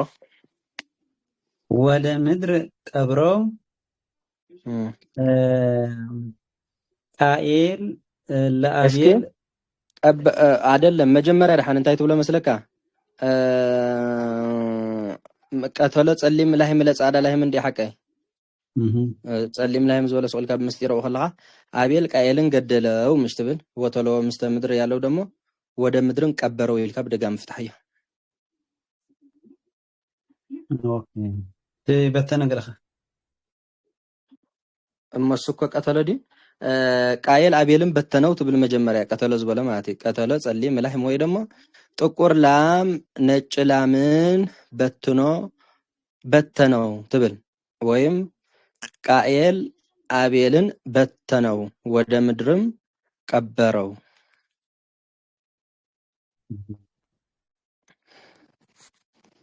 እሺ ቃየል አቤልን በተነው ወደ ምድርም ቀበረው እሺ ትምህርትን መስቀል ይለዋል እሺ ትምህርትን መስቀል ይለዋል መልካም ወወሃብ ኮሙ ትምህርተ ለእለ ይፈርሁከ እንዲል መዝሙር ማነሎ እዛ ስብከት ዝብለልና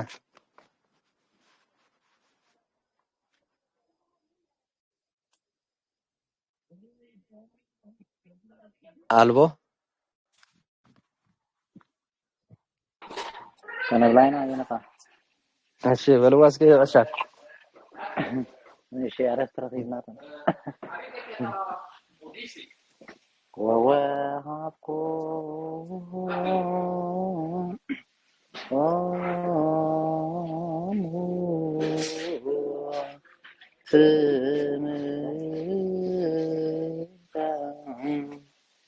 ለእለ ይፈርሁከ ከመ ያምስጡ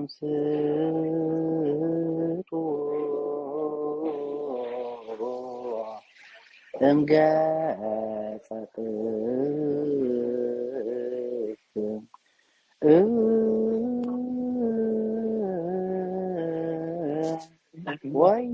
ወይናኑ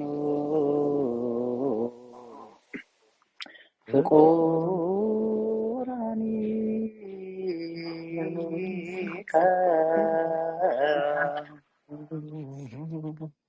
ይበል ነው ማምላክን ቃለ ሕይወት ያሰማልን አዎ ወወሃብኮሙ ትምህርተ ለእለ ይፈርሁከ ትምህርት ምን ሲለው ነው ምልክት ሲለው ተርጉሙ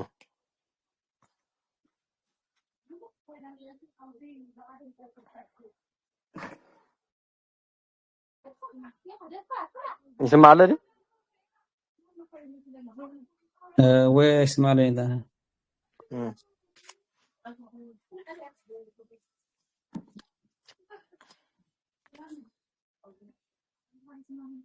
ፈቱን ጆ ምልክት ይልኩም ትምህርት ዘለ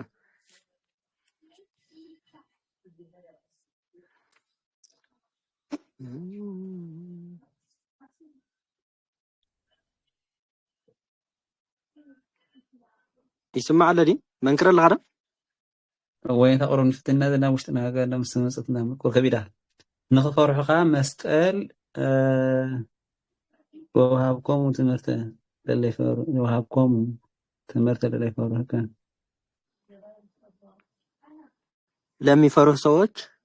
ምልክትን ሰጣቸው። ሰጣቸው ነቶም ዝፈርሑኻ እንታይ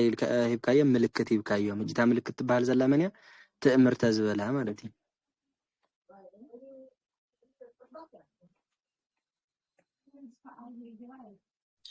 እሺ ኃይልን ጭፈራ ይለዋል። ወወሃበ ኃይሎሙ ለተጸውዎ እንዲል ኃይል ከዓ ጭፍራ ይብሎ ማለት እዩ። እሺ ወወሃበ ኃይሎሙ ለተጸውዎ ወወሃቡ ዲ ወወሃበ ወወሃበ ወወሃበ ኃይሎሙ ኃይሎሙ ለተጽውዎ ዲ እሺ ኃይል ጭፍራ ይልኩም ተርጉሙ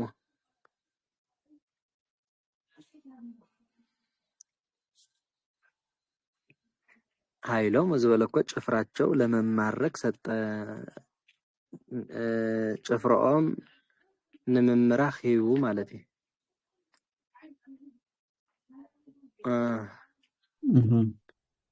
እሺ ኃይልን መንፈስ ቅዱስ ይለዋል። ና ኃይል ከዓ እንደገና መንፈስ ቅዱስ ይብሎ ጽቡቅ አንትሙሰ ነው የታ አንትሙሰ ሰ ንወዳቂ የልዕሎ ነተነሽካ ይወድቆ እዩ ብዘይካ ንገዝና ንሳድስ ኩሉ የልዕሎ ገይና ነራ ኢለ አንቱም እንታይ ዲ ካብ ምን ካብ እኮ እንታይ ችግር ኣለዎ ነየልዕሎ ይከውን ኢለ ማስ ንገዝን ሳድስ እንታይ ዘልዕሎ ነይሩ ወይስ አይደለም ንገዝን ሳድስን ዘይኮነሲ ሰ ንወዳቂ እንታይ ይገብሮ የልዕሎ ነተነሽካ እንታይ ይገብሮ የውድቁ ንኣብነት ብግእዝ እንታይ ነይሩ ኣሃደስ ይብል ክልኤቱስ ይብል ሙሴ ንኣብነት እኳ ብሃምስ እንድሕር ዳሪና ሙሴ ወዳቂ ይመስል ሙሴስ ይብል ማለት ብግእዝ ብካብ ዘይኮነስ ካብ ብዘይካ ሳድስ እዩ ብዘይካ ሳድስ ሰ ነተነሽ እንታይ ይገብሮ የውድቆ ንወዳቂ ከዓ እንታይ ይገብሮ የልዕሎ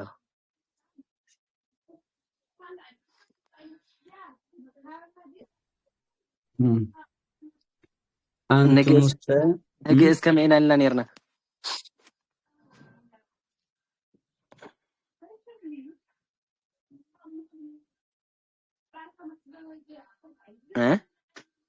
أنا كذا ذكريات هو نوداق نوداق مبالي زبل مخنياتو سي كاب جئز خساب سابق زلو تنشن وداق سلا زلو بقى آتم مفلقات حيش ايش جنا يتزحل فطن بلو تعال مزحلك ايش أنت موسى يتقاو ام يورساليم اسكت لبسو هاي لام اريم من هاي لمن سيلونو منفس قدوس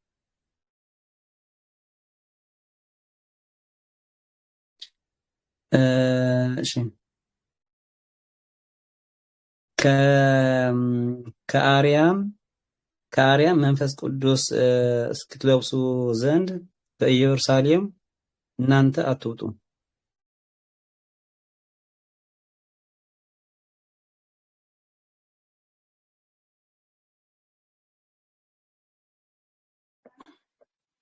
እሺ ትማረኝታ ሀጂ ስማለስከ ከአርያም መንፈስ ቅዱስ እስክትለብሱ ድረስ ከኢየሩሳሌም እናንተ አትውጡ። ለብሰ ገቢር ስለሆነ መንፈስ ቅዱስን እስክትለብሱ ድረስ መንፈስ ቅዱስን እስክትለብሱ ድረስ ከኢየሩሳሌም አትውጡ። እናንተ ከኢየሩሳሌም አትውጡ። ዳግመኛም ኃይልን መልአክ ይለዋል። ፈናይ እንደገና ኃይል ይሉስ መልአክ ይብል ማለት ነው። እሺ እሺ ፈነወ ኃይሎ ውስተ ምድር ፈነወ ኃይሎ ውስተ ምድር እሺ ወደ ምድር መልአኩን ላከ። መልካም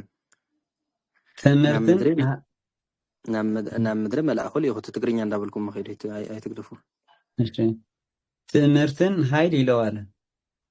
ንትእምርቲ ከዓ ሓይሊ ይብሎ ማለት እሺ ግበር ምስልየነ ትምህርቶ ለሰናይ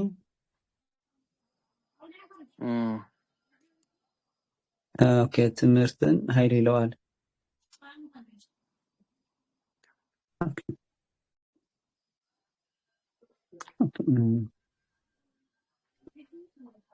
ለሰናይ ስም ነው የታ ለሰናስ መልካም ማለት ነው በጎ ጽቡቅ ማለት ነው ሰናይ ወናሁ አዳም ሶብኤ የሉ አሃው ብረዝወል ናህዋት በሓደ ሓቢሮም ክነብሩ ሰናይ እዩ ዝበልክ እሺ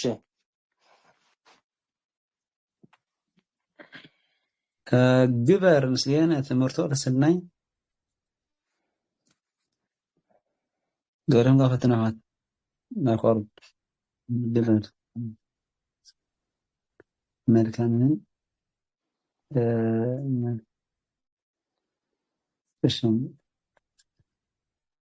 የመልካም ኃይልን ከኛ ጋር አድርግ ማለት እኮ ናይ ጽቡቅ ኃይል ስምሳና ግበር ማለት እኮ ታይም ተخبر ዘለታ ዚያስ ትምርቱን በፈዳ ኃይል ልዋስ ትምርቱ ለሰናይ የመልካም ኃይልን እኮ አልበል እንትን ይብል ዘርፋ ያዘበካ መጨረስኝ ነው እሺ ሶስተኛው አማርኛ ቅኔ ነው ስለዚህ ኸልታ ሪኢና አለና መነመን ሪኢና አለና ማለት የሰዋሰው የመጽሐፍ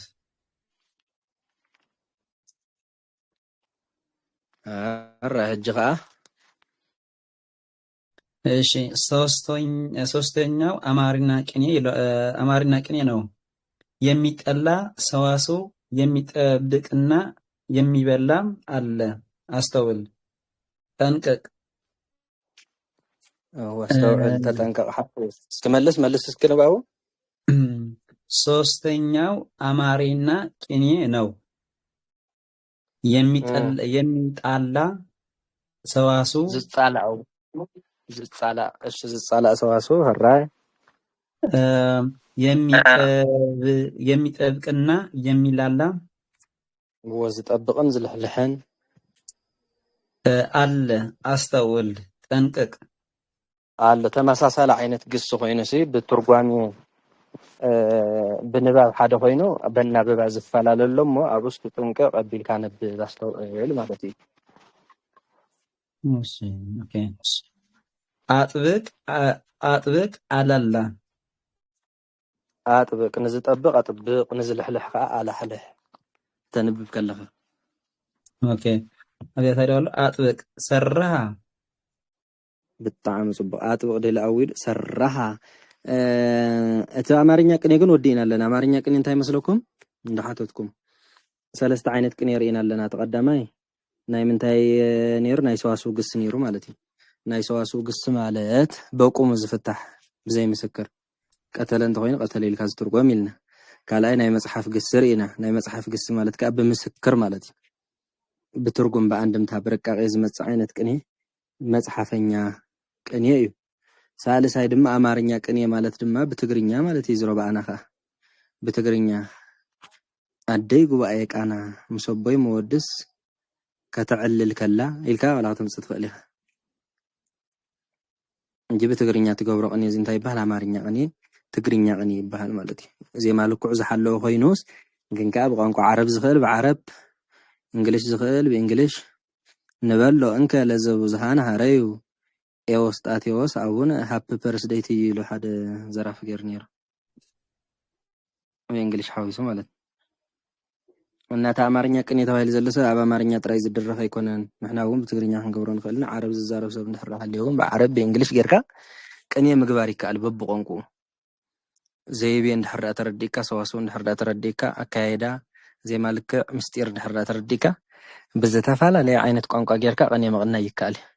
እናታ አማርኛ ቅኔ ዝበሎ በቆሙ ግእዝ ከይሓወስካ ትገብሮ ነገር ማለት እዩ እሺ ዜማ ምግባር ይህል ማለት ታውስ በደንብ እንታይ ትብል ነይራ ሓደ ነይራ ዓርክና ካብ ዝመጽ ዝተመርዖ ቅኔ ዝገበርና ያሲ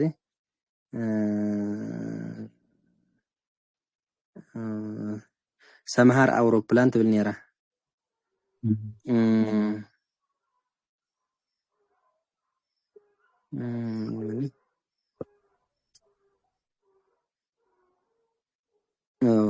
زرمان دردري እንታይ ትብል ነይራ መስለኩም በልዕሊ ሰማይ ኪዳን ናተይ ቅኔ ማለት እዩ ሰምሃር አውሮፕላን በልዕሊ ሰማይ ኪዳን ድሕረ ብፍጥነት ምብራራ الإيربورت عارف حديرانا او ابروبيل معروفه نفرتي علي بحديره ዝብል ነይሩ ሮቤል ዝባል ትመርዓዊ ابروبيل معروفه نفرتي علي بحديره ዜማ ልኮ ሓሊለ ዝህጅ እንት እንዳለ ኮይኑ በትግርኛ ዳሉ መጽ እምበር ሰምሃር አውሮፕላን ክብል እንከለኹ ተጣይ ገይረ ተጣይ ቀቢለ ዘለኹ ኣብ ልዕሊ ሰማይ ኪዳን ዝበለ ከዓ ተጣይ ቀቢለ ተጣይ መዲበ ተጣይ ቀቢለ ድሕሪ ብፍጥነት ዝበለ ከዓ ተጣይ መዲበ ምብራራ ወዳቀ ቀቢለ አብሮቤል معروفه ነፈርቲ ዝበለ አብሮቤል ሰያፍ معروفه ነፈርቲ ወዳቂ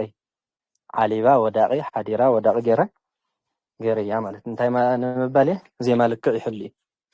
ጾልካ ባሃበ ተረፈ እንድሕር ዝግበር ኮይኑ እንታይ ዝበሃል ግጥሚ ይበሃል ማለት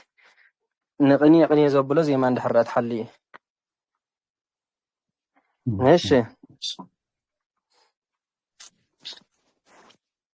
እሺ አጥብቅ ሰራሃ አቅናና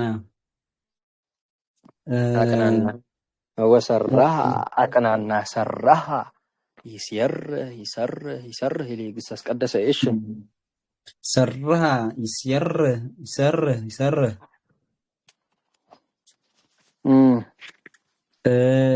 على سرها على حدا ايها سر هج حدا بقى انتنو كبهالن كل حدا انتي زفلي هج نسرحنا نسرها مطباقون ملحلحون بزي خطفل يتخيل مالتي مبر صححفو حدا أبها هلو حدي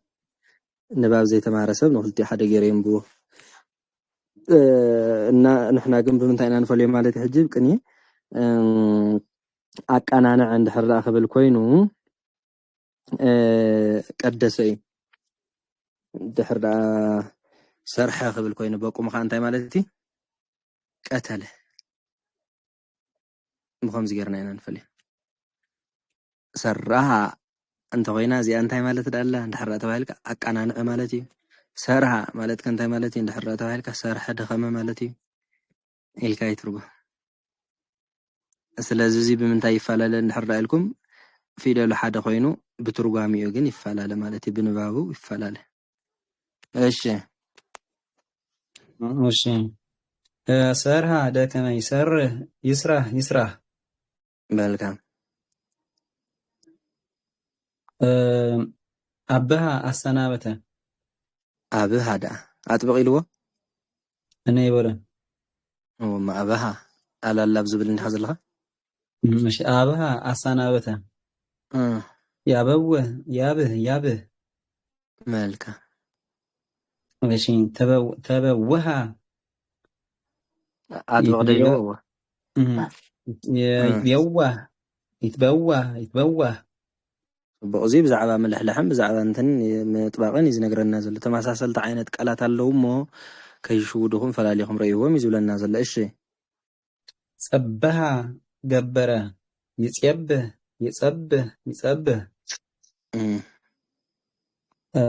صبها وتسرى يصبه يصبح صبها يصبح بقتله مالتي ስለዚህ ረዩ صبحና صبها ያው ዘማሳሰለ ነገር አለው ዘማሳሰለ እንዳዩ ጸንብን ተመሳሳለ አይነት ፊደል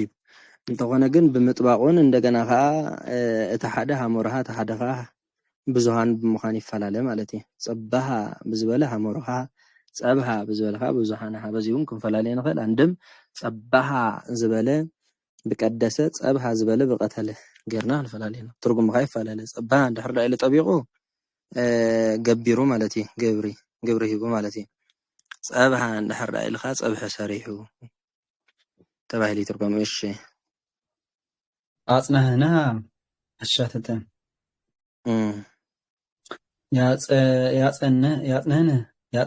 ያጽናህነ أزي كاتب غير لكن سبها أما سجنا كاتب غير يسيبه بدر ماشي سبها وأما سجنا نحرق هنا وقدسي سبها أما سجنا يسبه سبها سبهونه زي بدم فستوع أزقب أنا قاري رأي كلتي حدا زل زي كسبها الناس سبها حدا يزله بخمي داخل فلالين خيل نحرق لكم عندهم بما توقنا بما لالاتو بمطبقهم بملحلحون يفعل خالاي كسبها أما سجنا زبله سأساتو سئز الصحاف سبها سبهونه بزوله خاصة نقص سئز الصحاف ስለዚህ ብክልተ መፈላለየ የለና ሓደ ምጥባቁን ብምልሕላሁን ካልኣይ ከዓ ናይ ሰፊደል በፅሓሕፋ ማለት እዩ ናይ ዝተማህረ ሰብ መለክዒ ብከምዚ እዩ ዝፍለጥ እና ምምሃር ዘይተርፍ ብደንብ ጌርኩም ክትሕዝዎ ኣለኩም ማለት እዩ ስእልካ ንባብ ጥራይ ከይኸውን እሺ ቀለለ ጋረደ ይጸልል ኦኬ ጸለለ ጋረደ ይጸልል ጸለለ ይጽልል ብጣዕሚ ጽቡቕ እዚ ከዓ ብፍጹም መፈላለየ የብሉን ጸለለና ጸለለ መፈላለየ የብሉን ዋ እሞ መፈላለየ እንተዘይሃልይ ወደ ከመይ ጌርና ክንፈልዮ እንዳሕራልኩምኒ ብቀደሰነቱና በቀተለነቱ ይፈላለ ማለት እዩ ቀደሰ እንዳሕራ ኮይኑ ጋረደ ወጸለሎም ደመና ከምዝብሎ ማለት እዩ بقدس اندحرق خوين غارده مالتي بقتل اندحرق خوين خا تنسافف الكا يفلط ስለዚህ ብምንታይ ካልኦት ብክልተ መራጺታት ነይሮን ገሊኦም ብፊደል ገሊኦም ካብ ምጥባቅ ብምልሕላሕ ንፈልጥ ነይርና ኣብዞም ክልተ ግስታት ግን ጸለለና ጸለለን እዚኦም ብምንታይ ንፈልዮም እንድሕርዳ ኢልኩምኒ ብቀደሰ እንድሕርዳ ተነቢቦም ጋረደ እዮም ተባሂሎም ዝትርጎሙ ብቀተለ እንድሕርዳ ተነቢቦም ከዓ ተንሳፈፈ ተባሂሎም ይትርጎሙ ማለት እዩ ከመማጻጻኻ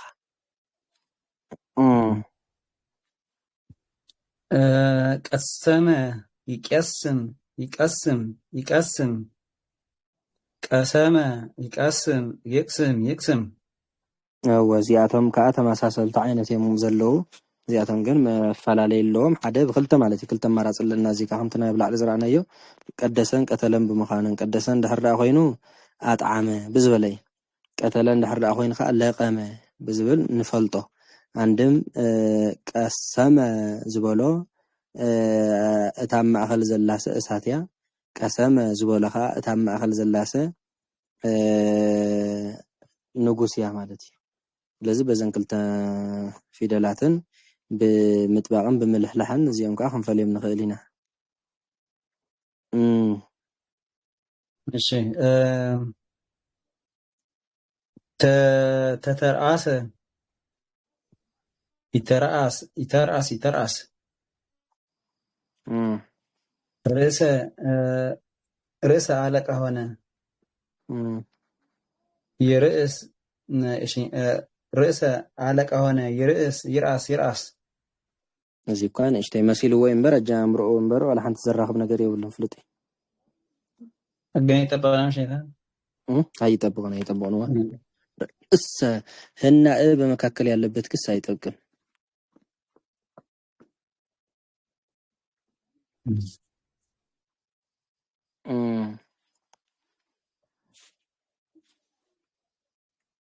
هنا أما خساري يطبقني አይጠብቅነው ቆጸር ከዳኸ ከመይ ናብነት ከምዚ ብእሲት ገደገረ ነው እሱ እኮ ምጥባቅን ዘይ ምጥባቅን እኮ ምንታይ አግስታት ይዘዛረብ እንበር ኣብ ሰዋሱ እኮ ኣብ ዘር እኮ ይኮነ እሱ ምቁጻርን ጥቅላልን ይዝባሃል ምጥባቅን ምልሕላሕን ዝባሃል ግን አባና ቀጽ ውእቱ ጅናም ውእቱ ነበራን ቀጽ አይኸለን ነገር ውእቱ ዋላ ተጎረረቡን አይሰደካን እኮ ኦኬ ተም አና እብቅር ምጅ ተማሃራ ይምስ አብዘራ ጥራይ ማለት ነው አብዘራ ጥራይ ማለት ነው አብዘራ ኣብ ዘር ዝኾኑ ጥራይ እምበር ኣብ ብኽና ቅድሚ ዝተምሄራ ነይራ ማለት እየ ሃና እንታይ ዘለዎስ ዝብል ቁፀር ይኽእል ዘይቁፀር ይኽእል ዝብል ኣብ ምጥባቅን ኣብ ምልሕላሕ እንዲ ያ በመጨረሻ እንተ ኮይኖም እኮ ይጠብቅ ኢና ኣብነት ሰባህ ኢልና ሃ በመጨረሻ ኣሎ ይፅብቅ እዩ ሓቀ ሃደሰ ኢልና እውን ሃብ መጀመርታ ጌርና ክነጥብቅ ንኽእል ኢና እቲ ዋና ዘሎ ዘረባ ግን ኣብ ማእኸል እንድሕር ኮይኖም ምስ ኣይጠብቁን እምበር ብቅድሚትን ብድሕሪትን እንተኮይኖም ይጠብቁ እዮም ምናልባት ግን ኣብ ከምዚ ከነብል እንከለና እቲ ዝቐፀልኩሞ ትዝክርዎ እሞ ከምዚኣ ተማሂርና ነርና ኣብ ክንዲ እዚኣ ከምዚኣ ዝኣመሰለት ትብሉ ትዝክራ እንትኾንካ ሕጂ ምፃእያ ኣብ ማእኸሎም ዘለዎም ይለዓል ዲና ኢልና ነርና ወላ እንታይ ኣብ ማእኸሎም ኮይኖም ሲ እቶም ዝቁፀር ገይና ነርና እምበር ከምዚ ንኣብነት ልዕልና ትህትና ገለገለ ማለት እዩ መቁጠርና መጠቅለል ይባላል ወስድ ኣብ ደንቢ ኣብ ሰዋስው ማለት ከ ኣብ ሰዋስው ጥራይ ምስ ማለት ኣብ ሰዋስው ጥራይ እሞ ግን እንትን ተረዳእ እንታይ መሉ መስለካ ምቁፃርን ምጥባቅን ምልሕልሕን ይፈላለዩ ረ ምጥባቅ ምልሕላሕ ዝበሃል ኣብ አንቀጽ እዚኣ ህዛ ምጥባቅ ምልሕላሕ ትበሃል ኣብ አንቀጽ ምቁፃር ምጥቅላል ትበሃል ከዓ እዚኣ ከዓ ምንታይ ኣብ ሰዋስው ኣብ ዘርኢ ንኣብነት ካህን ኢልና ካህናት ካህናት ኢልና ኣርባዕተ ክንገብሮ ንኽእልና እንታይ ይበሃል ምቁፃር ይበሃል ካህናት ኢልና እንድሕር ኢልና ኢኻ እንታይ ይበሃል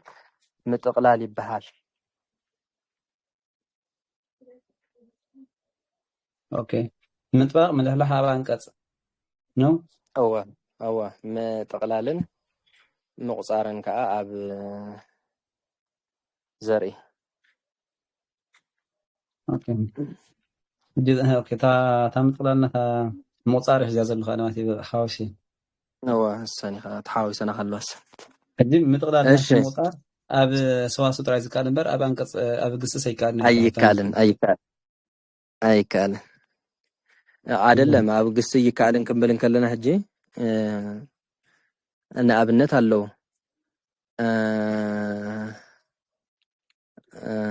ፍልይ ፍልይ ዝበለ ኣዋጃት ኣለው ግን በቃ ብዋናነቱ ከምኡ ጌርካ ሓዞስ እዩ ዝበለ ዘኸይደና ስንሰሽ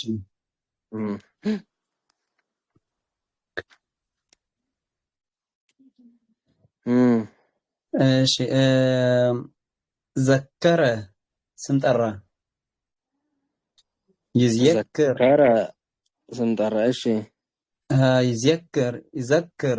يذكر ብቀደሰ ማለት እዚ ከዓ ዘከረ ኢሉ ስም ፀዋዕ ክብል እንከሎ እሺ ኦኬ ተዘከረ يذكر يذكر يذكر መልካም ذكر ስም ጠራ يذكر يذكر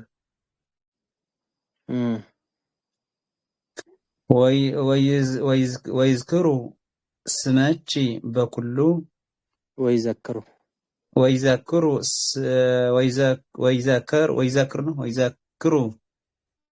سماتشي بكله تولد ندير مزمور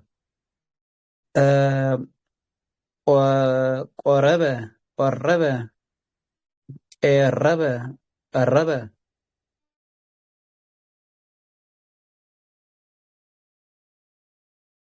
أخوي ولا إيه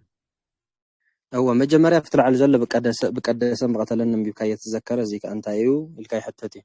أي تقوي ذكر بقدس بالكاي بتذكر بقتلها أنت أي مالتي زي جز ذكر زولس بقتلن بقدسني خير مالتي تذكرن تنقلت ما جوش አይደለም ክልተ ተዘከረ ካን ይርከም ሓንቲ በቀደሰት ሓንቲ በቀተለ ጌርካያ ሕጂ እዚ ዝኾነሉ ምክንያት ከንታይ እንድሕር ተባሂሉ ዘከረ ዝበለሲ ብክልቲ ይኸይድ በቀደሰ ይኸይድ በቀተለ እውን ይኸይድ ብክልቲ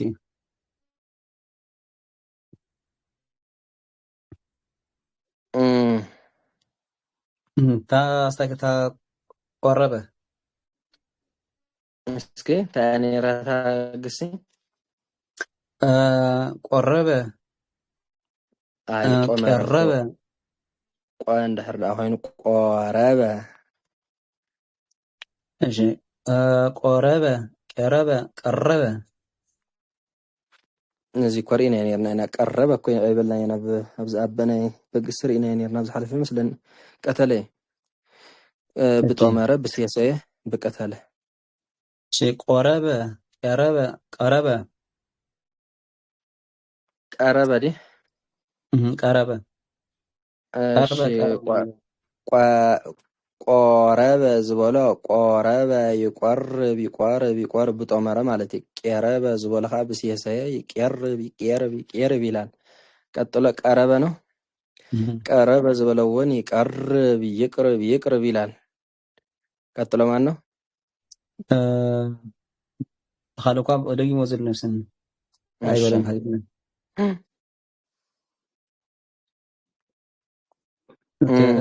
das ist gemein um so gemein schön هذا ጸታለ ሃድኣ የሃድ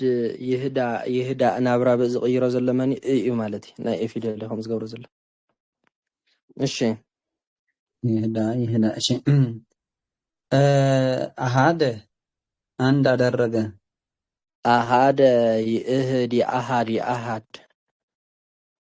ኢሊ ዘለዎ ማለት ሓደ ገበረ ማለት የጀረ አሃደ ክትብል እንከለኻ ወዳ ግበሮ ዝብለ ይስኣንኒ ምክንያቱ አሃደ በታ አሃዝ ስለ ዝወስዶ ማለት እዩ አሃደ ክትብል እንከለኻ ግን በአንቀጽ ኢኻ ትኸይድ ዘለኻ አሃደ አንድ አደረገ አሃደ አሃደ አሃደ አሃደ ኢልካ ኣብ ማንደርደርያ ምግባር ይከኣል እሺ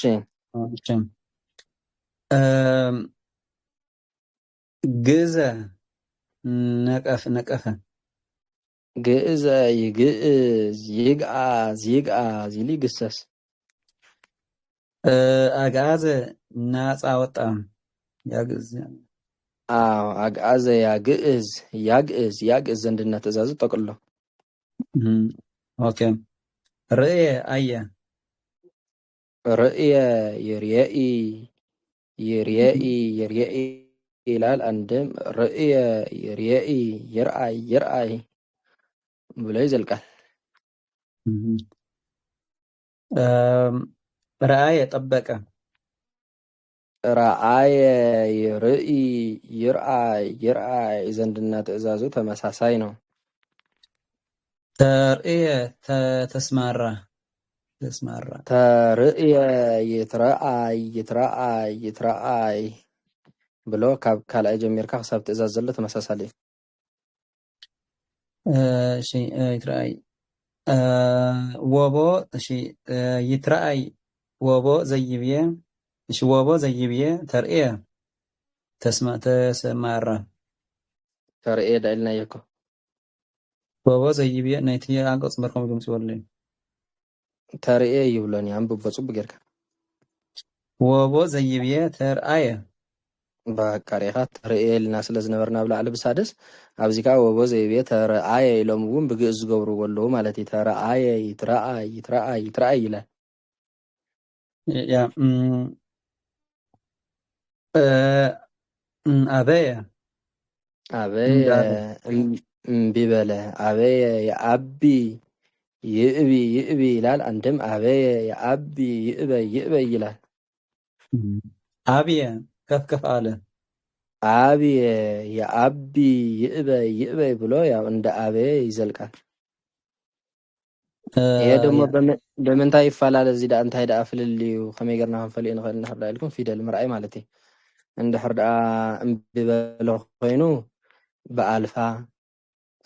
እንድሕር ደኣ ማነው ዓበየ እንድሕር ደኣ ኮይኑ ብትግርኛ ዓበየ ማለት እዩ ከፍ በለ ማለት እዩ በዓይ ፍለ በዓን በአልፋን በአይንም በአልፋን ማለት እዩ ልህየ ልህየ ይልሂ ይልሂ ይልሂ ልህየ ይልሂ ይልሃይ ይልሃይ ይላል አመሉ ግን ልህየ ይልሂ ይልሂ ይልሂ ይላል እሺ ተለሃየ ተጫወተ ተለሃየ ይትለሃይ ይትለሃይ ይትለሃይ እዞም ኣምፂዎም ዘለዉ ንእሽቲ ኣመል ስለ ዘለዎም እዩ ዘንግስታት መሓ ዘገዳሲ እሺ እም ወሰላማ ሲሆን የአርጉ ደብረ ወይወርዱ ገዳመ ጴጥሮስ ቆነና ወጳውሎስ ጾመ ንባብ እንዘይነሱ ጽቡቅ ጌርካ አንብቦ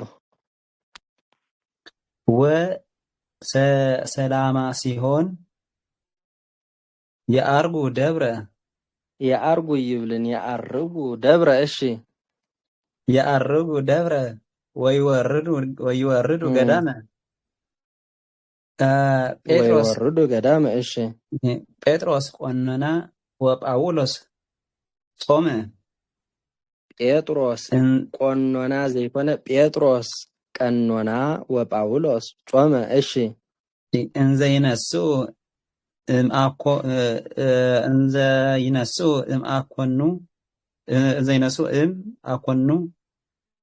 አኮኑ እሺ ተሰወረቶሙ ቅድመ መንገዱ የጾም መድረሻ ተሰወረቶሙ ቅድመ ማለት ቅኔ እኮ የአርጉ ደብረ ወይወርዱ ገዳመ ጴጥሮስ ቀኖና ወጳውሎስ ጾመ እንዘይነስኡ አኮኑ ተሰወረቶሙ ቅድመ አው ይሄ ወሰላማ ከኸውን ከለ ይዘምጸልና ዘሎ ማለት እዩ እና ምን ማለት ነው ጴጥሮስ ቀኖና ነው አይደለም ወደ ተራራ ወጥተው ወደ በረሃ ይወርዳሉ ተብሎ መጀመሪያ ያርጉ ደብረ ዘበለ ማለት ወደ ተራራ ወጥተው ወደ በረሃ ይወርዳሉ ጴጥሮስ ቀኖናን ጳውሎስ ጾምን ይዘው ተብሎ ይፈታል እናት ጠፍታ ተሰውራቸዋለችና አስቀድማ በማስቀደም ተሰውራቸዋለችና ማለት ኦኬ መንገዱ የጾም መድረሻ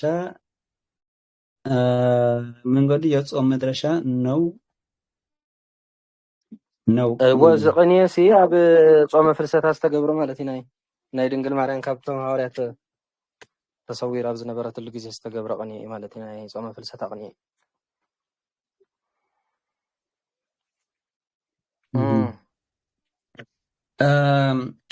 ቅኔን የደረሰው ማን ነው ቢሉ ዮሐንስ ቅኔን የደረሰው ማን ነው እሱ ማንሻ ይሆነን ካብኡን ጀምሮ እዚ ሞያ ሀብወዚ ያርጉ ደብረ ወይወርዱ ገዳመ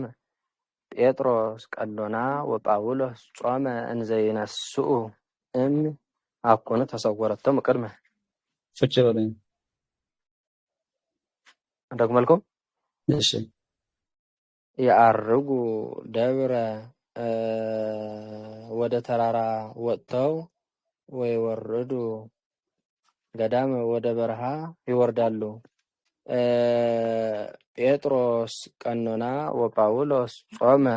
ጴጥሮስ ቀኖናም ጳውሎስ ጾምን ይዘው እንዘይነሱ ዝበለ ማለት ይዘው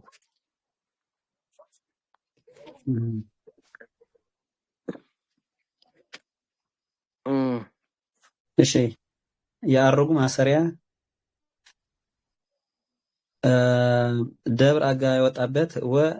አሳጅ ይወርዱ በወይፈዘዘ አንቀጽ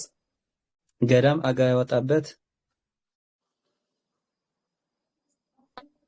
ስማረኔታ እሺ ጴጥሮስ ቆነና እሺ እሺ ኦኬ ጴጥሮስ ቆነና ጳውሎስ ወሰላማ ኮንኩለ ባሽ ወሰላማ ጥራይ ወخلخ ወሰላማ ጴጥሮስ ቆነና ጳውሎስ ጾም በወኖ አዎ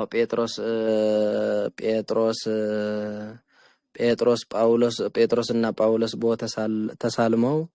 የነሱ ባለቤቶች ቀኖናና ጴጥሮስ ቀኖና ጳውሎስ ጾመ ነው ቀኖናና ጾም በተሳልመው የነሱ ተሳቢ ማለት ይخلጥዮም ሰላማ ዝባሃልስ ባለቤትን ተስሓብን ክልቲን ኣብ ሓደ አንቀጽ ክኸውን ከለ ኦኬ ተስሓብን ኦኬ ባለቤትን ናብ ሓደ አንቀጽ ክስሓብን ከለ ሁሉ እቶም ባለቤት ናብ ሓደ ባለቤት ክኾኑ ከለዉ ተጫፊሮም እቶም ሓደ ከዓ ክልቲኦም ተጫፊሮም ናብ ሓደ ክሰሓቡ ከለዉ እንታይ ይበሃል? ሰላማ ይባላል። ባለቤት ናብ ሓደ ማሳእሽ እንዛ አጋፍቹ ሲ ማያ ማንጽሪያ ነው አይደለም። ይዘው እኮ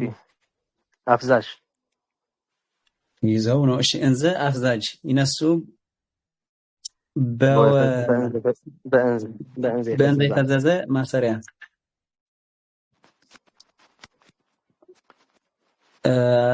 እም አኮኑ እም ማሰራጋጅ ነው የተሰወረተው ባለቤት እም የተሰወረተው ባለቤት አኮኑ አጋፍችና ማያ ማጫፋሪ አስረጅ ባይ አስረጅ ተሰወረተሙ ብለው እንዲያስራ ኮን ይጠብቀዋል። ቅድመ አጋፍች ፊት ማያው ማድረጊያ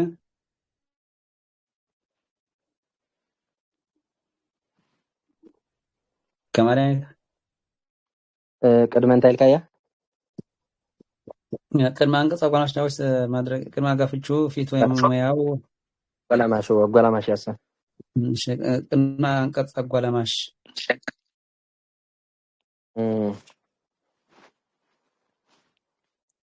እሺ ቀጽል እንታይ ዘሎ ካወድ ያላ ቅኔን የደረሰው ማን ነው? በጣም ጽቡቅ ርእሲ ነቅኔ እዙን መሃሮ ዘለና ቅኔሲ ማን ይደሪስዎ መበቆል ከማዓሲ ጥቅሙ ከንታይ ዝብል ከዓ ያው ኣብ ቀጻላይ ጉባኤና ክንሪኦ ኢና ማለት እዩ። ጉባኤ ቃና ማለት እንታይ ማለት እዩ? ዘአምላክ እንታይ ማለት እዩ? ይወስ እንታይ ማለት እዩ? ካብ ማዓሲ ተደሪሱ ቅኔ ጀማሪኡ መን እዩ? ጉባኤ ቃና ክንደይ ቤት ኣለዎ ስለምንታይ? ንዘአምላክ ክንደይ ቤት ኣለዎ ስለምንታይ? ንሚወስ ክንደይ ቤት ኣለዎ ስለምንታይ? ስላሴ ማለት እንታይ ማለት እዩ? ዘይዜ ማለት እንታይ ማለት እዩ? መወድስ ማለት እንታይ ማለት እዩ? ጣነ ሞገር ማለት እንታይ ማለት እዩ? ክብሪኢት ማለት እንታይ ማለት እዩ? እዚ ከተደሚሩ ናይ ምንታይ ምሳሌ እዩ? ስለምንታይ ጣነ ሞገር 11 ቤት ኮይኑ ዝብል ወዘተ ኩሉ ናይ ቅኔ ኣብ ዝቐጻላይ ጉባኤና ክንሪኦ ኢና። ሕጂ ካብ መጀመርታ ክሳብ በፂሕናዮ ዘለና ሕቶ እንድሕር ሃሊኩም ሓቶ ተኸእሉ ኢኹም ዋና ነገሩ ቅጸላ እንድዩ ቀጸላ ጌርኩም መስርጹ ተታሊ ግን ዘይተረዳእኩም ካብ ዝሎም ዝተምሃርና ባሪ አንተ ጊዜ እንታሊ ተሰናይ ተቃሽ ቆርቶ ተውርና ጽቦ ነይሩ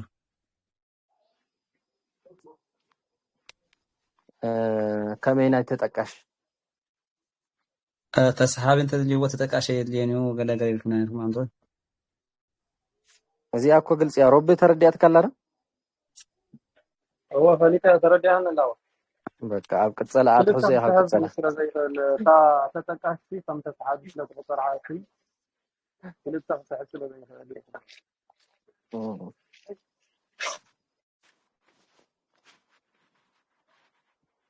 ኣብ ቅጸላት ሓጋገዙ ንስዎ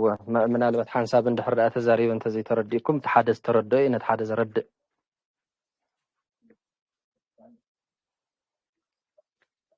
እሺ ሌላ ጥያቄ ካለ ሕቶ እንድሕር ዳኣ ሃሊኩም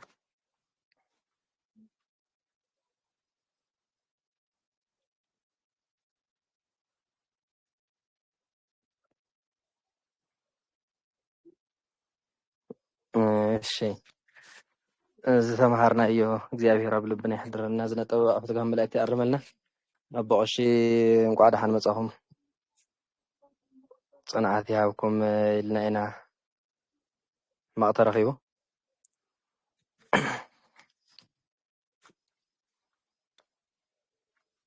ሰማዕትኩም ሓበርኩም ይቀኒኹም ከ እግዚአብሔር ይመስገን ደሓን ተቐኒኹም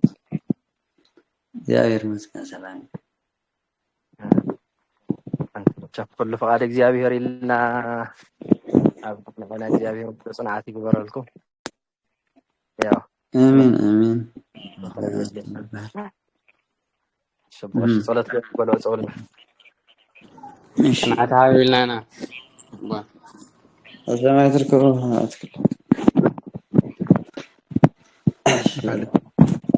اسمع بقول منفس قدوس على أملاك آمين ماري أملاك ماري المسلم ساعتنا مع تبارك أملاكنا تربى ساعتنا إلى اللي تبارك الله استمرنا يتمرت بسلات الله تعبنا نمرنا بتركنا سلامنا عقبالنا زحمة معرفة زحزنا مكاننا سجننا درجة افترنا زوجة هاجر كل اسمه سلنا أبونا زب السماحة تسمك